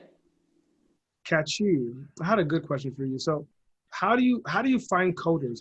Because it seems like you have to have coders, right, to work on these digital products. So do you have a team of coders, or do you pay coders? Do you go on Upwork? Like what's it looking like? First and first is to understand the sector you're trying to go in. It's very, very important to have a vast knowledge, as little as 20%. It's okay. Secondly, you need to have a defined product you want to work on, which is you need to be able to understand the vision around what you're trying to get into. It's not a kumbaya anymore, you have to understand the vision of what you're going into. You need to be able to do a maximum research, before you start, dissecting the pieces together, So finding dev guys, be it front-end engineers, back-end, mobile app development, and, etc. You have to be able to start small. You don't get to see these guys overnight, like minds draw people together. So it's like a fraternity kind of thing, you have to get the one guy that understands the vision, and you guys can start working on it as you move forward. As simple as registering the business name, as simple as understanding the basic coding skills that you guys have to start integrating on. What kind of framework will you start working on? So a lot of applications are built on PHP. A lot of them are built on strictly Java. So how do you know what your framework will be built on?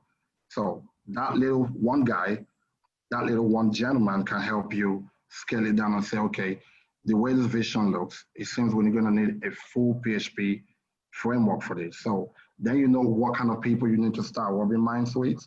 You need to know what kind of network you're going to start going to. Going to a lot of tech summits as well. There's a lot of them out there, most especially networking on, Twitter, LinkedIn, and the rest of other platforms you can leverage on. And most especially technological schools. It's good to catch them young as well. You can't pay a senior engineers that's already like, Facebook, level, Paying those guys is like, it's not a smart budget. It's not effective. You want to be able to understand someone that's going to be with you in-house and help you scale. So as you're seeing the vision clearly, you're willing to work with these people, you're willing to scale. So you might get to the market and you might face a little bit of tweak to do. So how do you do that? You don't have to go back to the senior person anymore, because they're going to say, no, I've done my job. You paid me for it. So you want to catch someone that, an hybrid, for example. When you keep someone as an hybrid, they get better over time. They get to study. They get to understand the law of framework they have to start integrating. And you get to see how these things are built overnight. So it's not an easy task to say, how do you find coders? I don't think there's any supermarket out there that you can just walk into an institution and say, oh, hey, I want a coder. You're going to get the wrong deal 10 over 10. You need to find that one person, and that one person is going to be, either you can make that person your co-founder, at any hierarchy you want to put that person on, Just like example, before Bill Gates will go to market with Microsoft, he bought the Procter & Gamble guy, you know. He understands the tech part of it. Well, how do you monetize your skill? So the guy at Procter & Gamble was doing so well, closing deals, making sales. And he was like, you know what? If I bring this guy on board and make him a co-founder of Microsoft and we can build this journey together, he can help me monetize Microsoft. Just like Facebook with, what's it called?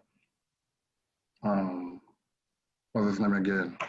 The Facebook guy, I forgot his name quickly. Mark Zuckerberg? When he brought the guy from Napster, right? You know, he would have got Facebook, you know, in that fast speed if the guy in Napster couldn't come on board and help him understand how investor pitching would work, you know? So this is how you basically like get people together. You know, you have to understand the vision very well, you know what kind of framework you want to build your solution on. You know, what works for Instagram might not work for, you know, pretty Kumbaya's business, you know. What works for blockchain might not work for, you know, Twitter, you know. So these are all different frameworks that are built on. So that's just basically what I have to say. Got it. And Pretty, could you help us pronounce your last name? Is it Kubiane? Kubiane? Yes, that's correct. Kubiane. Kubiane. I think he said Kumbaya. I was like, who is that? What? No. No, someone told me in the chat that I need to do better with people's names. So Yeah. Pretty Kubiane. Okay, perfect. And Pretty, on that note, could you explain, and without trying to, you know, give out too many secrets of your future plan, but since this is the manufacturing seminar, I was very interested in your desire to back integrate. So we're talking about how you're kind of in the entire supply chain. You're connecting all of them on the entire value chain, but you do have a vision to, at some point in time, maybe in the next 5-10 years, to start manufacturing and processing human hair in Africa. Could you touch more on that and why you would like to do that? That's how our journey led to the blockchain solution. It's because we wanted to develop a regional distribution center. And then we realized that we need to increase the manufacturing capacity. Back then, my husband always said that COVID-19 has moved 2030 to 2030. So whatever it is that we thought we had 10 years to do, digitization is here, economies needs to now. We're starting those conversation with the public sector and with some of the friends that are already within the what do you call it, within the hair sector, because we consume 100 million pieces in Africa. Like, we consume them, we're not making them, we're not distributing them in bigger box. Everybody flies to China by themselves and come back. So first and foremost, we want to streamline that. Once we do that, we want to build a hub here in Africa where we manufacture those products here ourselves in Africa, and then we capacitate the businesses that are on the retail end to make sure that they are sustainable, because once we invest in a big manufacturing plant, we have to ensure that the customers which will be buying them, which is your wholesalers and salons themselves, they are sustainable. So that's one of the biggest focus, to ensure that these guys are sustainable, to ensure that the skills that are there with the salon, with the stylists, salon stylists, hairdressers as well, they are certified, because 80% of them right now, they are not certified. So that's one of the things that we're working on, to come up with a framework to make sure that we make the qualification to be accessible for everybody. We are pushing to ensure that you can get a basic hairdressing skill for $100. That's where we are pushing, so that everybody who want to get into this, at least they are professionals at it. Well, that's very important. So it seems like you're right now connecting all the pieces, and then whenever you do get into the manufacturing space, it's a little bit more streamlined, a little bit more easy for you, because you have all the dots, you have the distribution channels already locked in. And that's similar to what Dangote did, right? The richest man in Africa, right? So he started off as a supplier, right? Just like connecting the dots, I guess, in a non-digital space. I think that's very profound and very noble of you. So with Kachu, so you kind of talk to us about how you get people on your team. So you don't contract out work. You have a team of people. It's kind of how you operate. Yeah. Okay. Yeah. So 100%.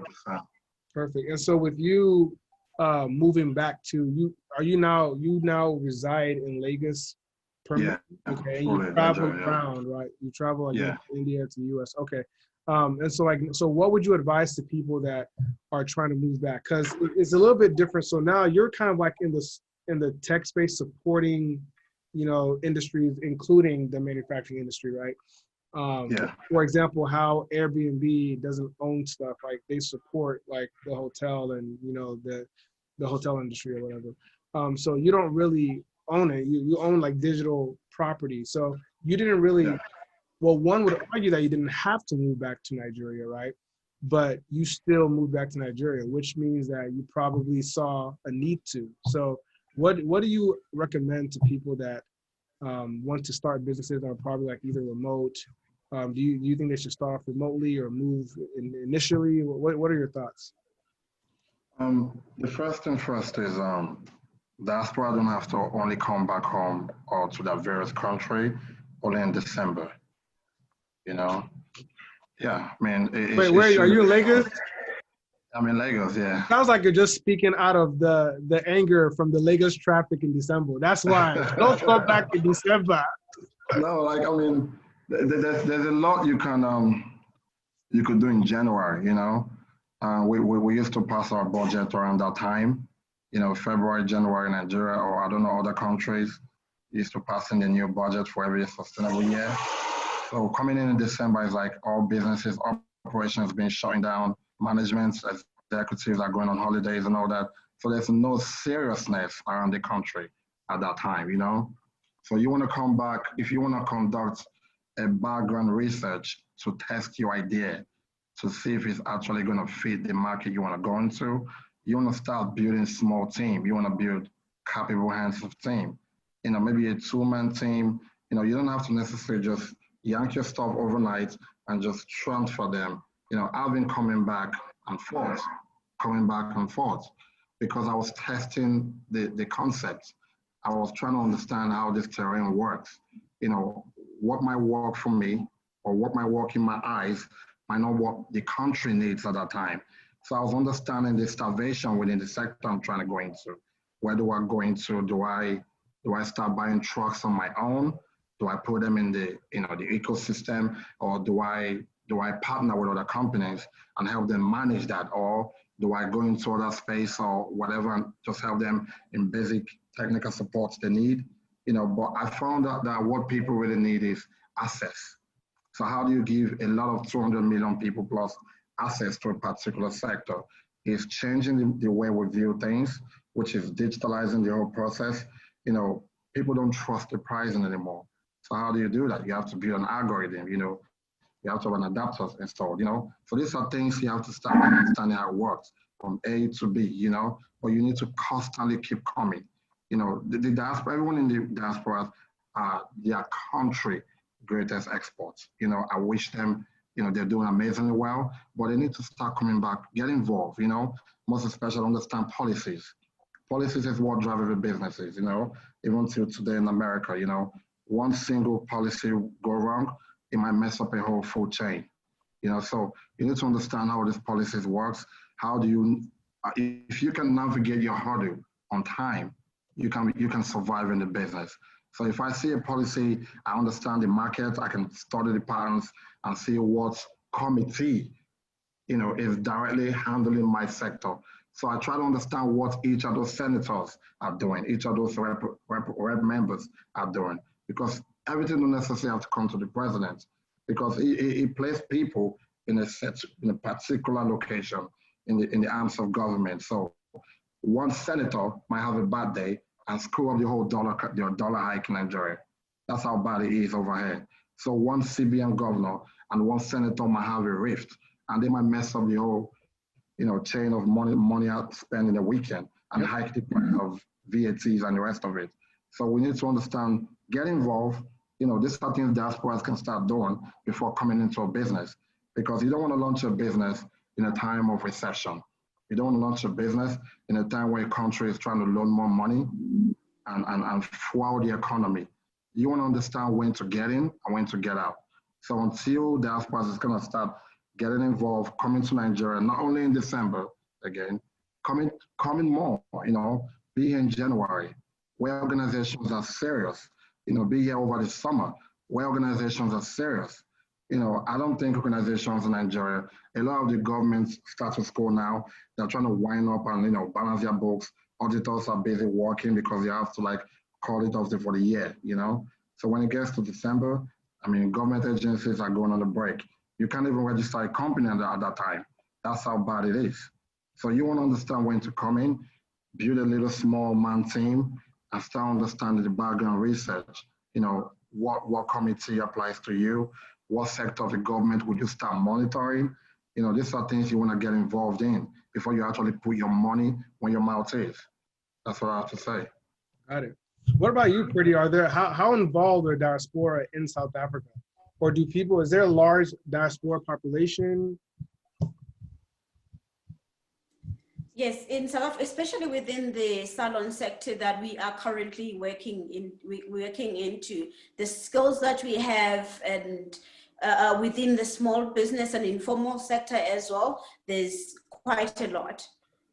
So that's why we want to accelerate the commerce using technology, because sometimes innovators need to just go ahead of policy, because at the end of the day, we often say the salon sector alone, 2.5 million families, they rely on the salon sector to eat. So we're not always going to wait for policy. They don't start business because they read on economic markets. Whether to them it is supply chain shock or anything, they have to feed their children. So we need to use technology to ensure that their businesses are protected. Perfect. So someone that is in the hair industry, whether they're a salon, who do you service and how do they get access to Coronet's blockchain services?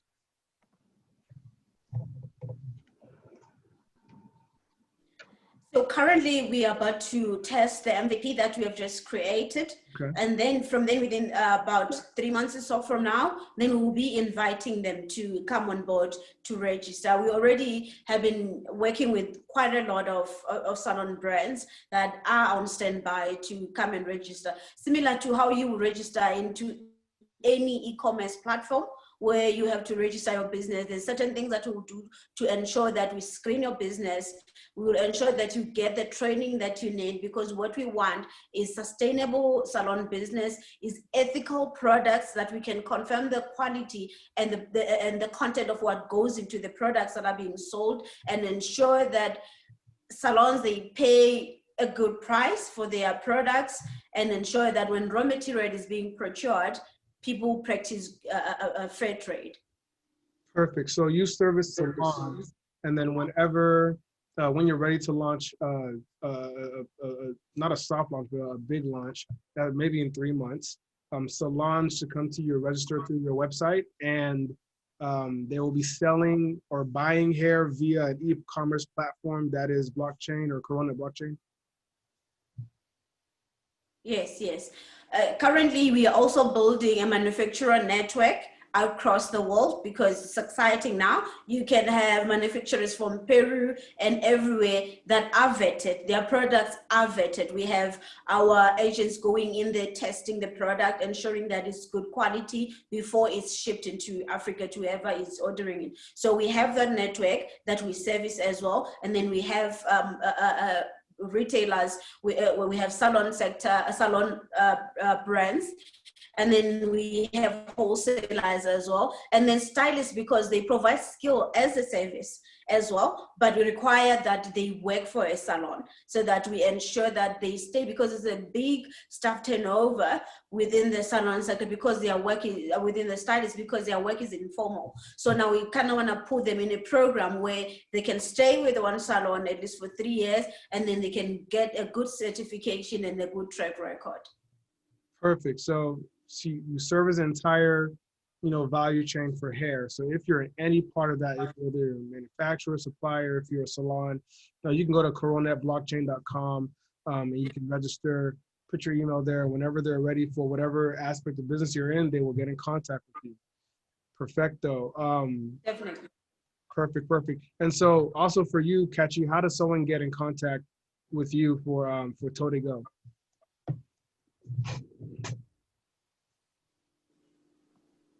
I was just responding to someone's question. So, how does someone get in contact with me in regards to TodeGo, right? Yes. Our website is built to accommodate a pool of people. So what you have to do is just to go on the website, define your business, and register. So as soon as you create a new account, the customer support team just reach out to you ASAP. And they get to verify you with series of randomized questions just to narrow down your kind of business you want to integrate into our platforms. So we want to understand, okay, are you a fleet merchant? How many fleet do you have? Are you a business owner? What do you regularly move? Are you a manufacturer? Are you into importation? Do we have to start designating? So we need to understand your inventory. So this is how we have to scale it down. And even though we don't want to do that, and you're coming to register on our platform via the app on the store, the algorithm gets to match you with available load movers on real time. So it can do that without we being there, seamlessly. So someone can get matched, just like we're currently doing a business right now with Lafarge in Cross River, and I can't quite move into Gombe State. It was because of this saw an ad and they registered on the platform and they were able to fill up the inventory of what they have to move, and that just randomly matched them to a fleet merchant that has their capacity to move their clinker from one region to another. So this is how technology is helping us scale in this sector. So it's all been worked around through live data, kind of matching the movers and the shakers together. So I mean, it's kind of interesting and it's working pretty well. And the feedback we've had has been amazing so far. Beautiful. Thanks. So that's our time. We're about 5 minutes over for this. So in order for us to just close out this session, Kachi, what is the future vision that you have for TodeGo and for Rejuvenate 360 Holdings in general?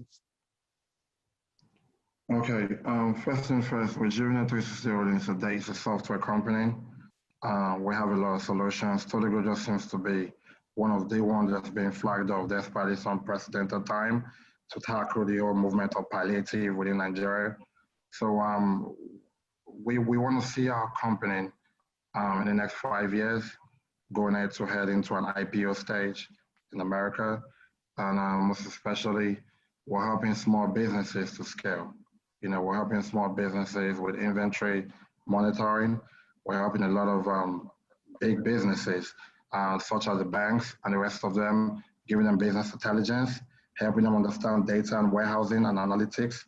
We're helping a lot of industries too, decentralizing how they pick their CTOs. So we're doing a whole lot behind the scene, and we'll continue to do, rejuvenating every business one city at a time.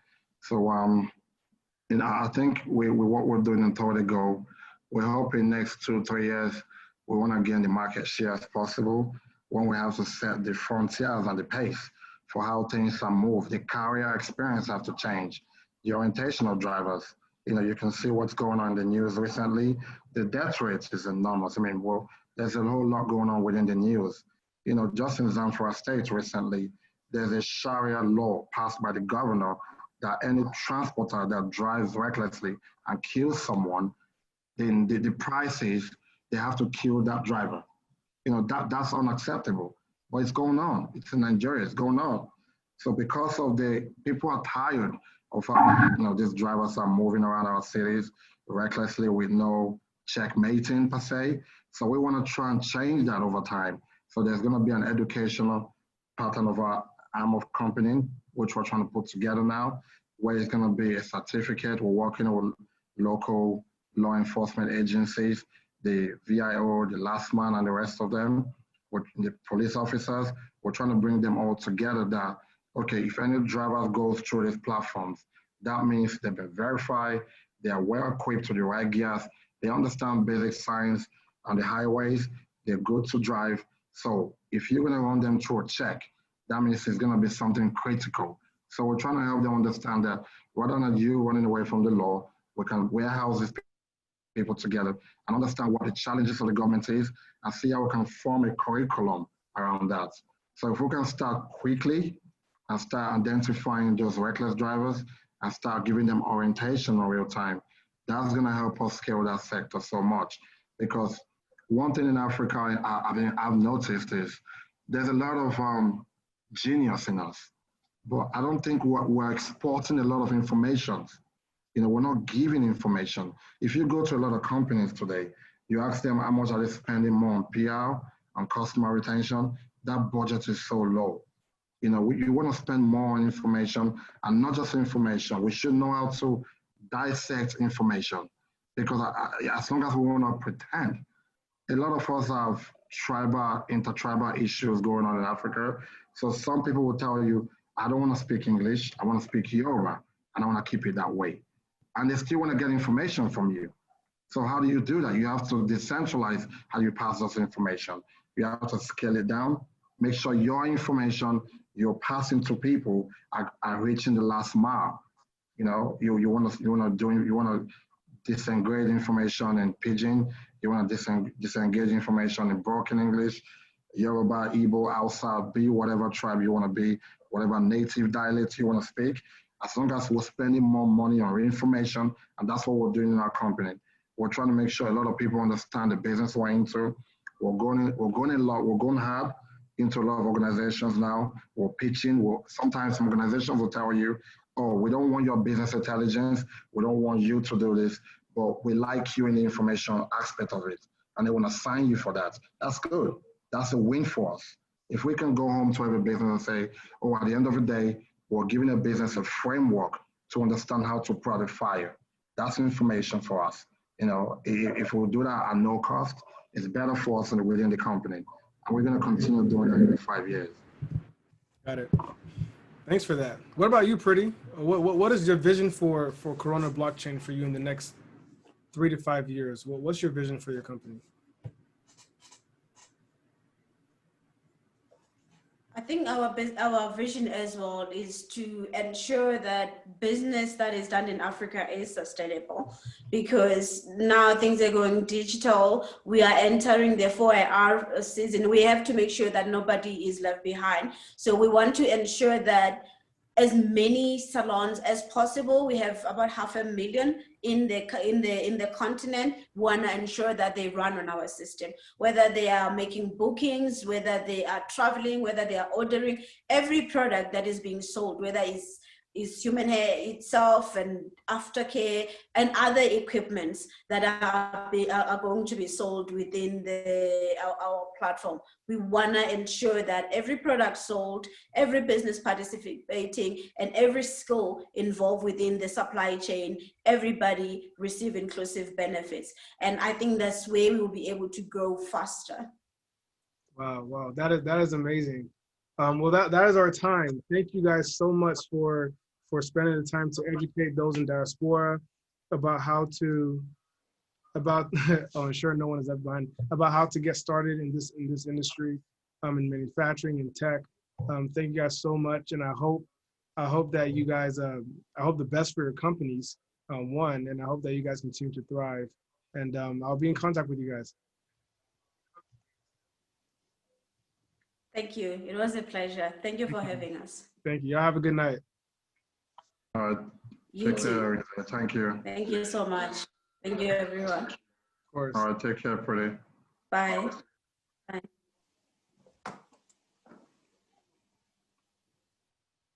Okay, guys. Well, thank y'all for attending. This was amazing.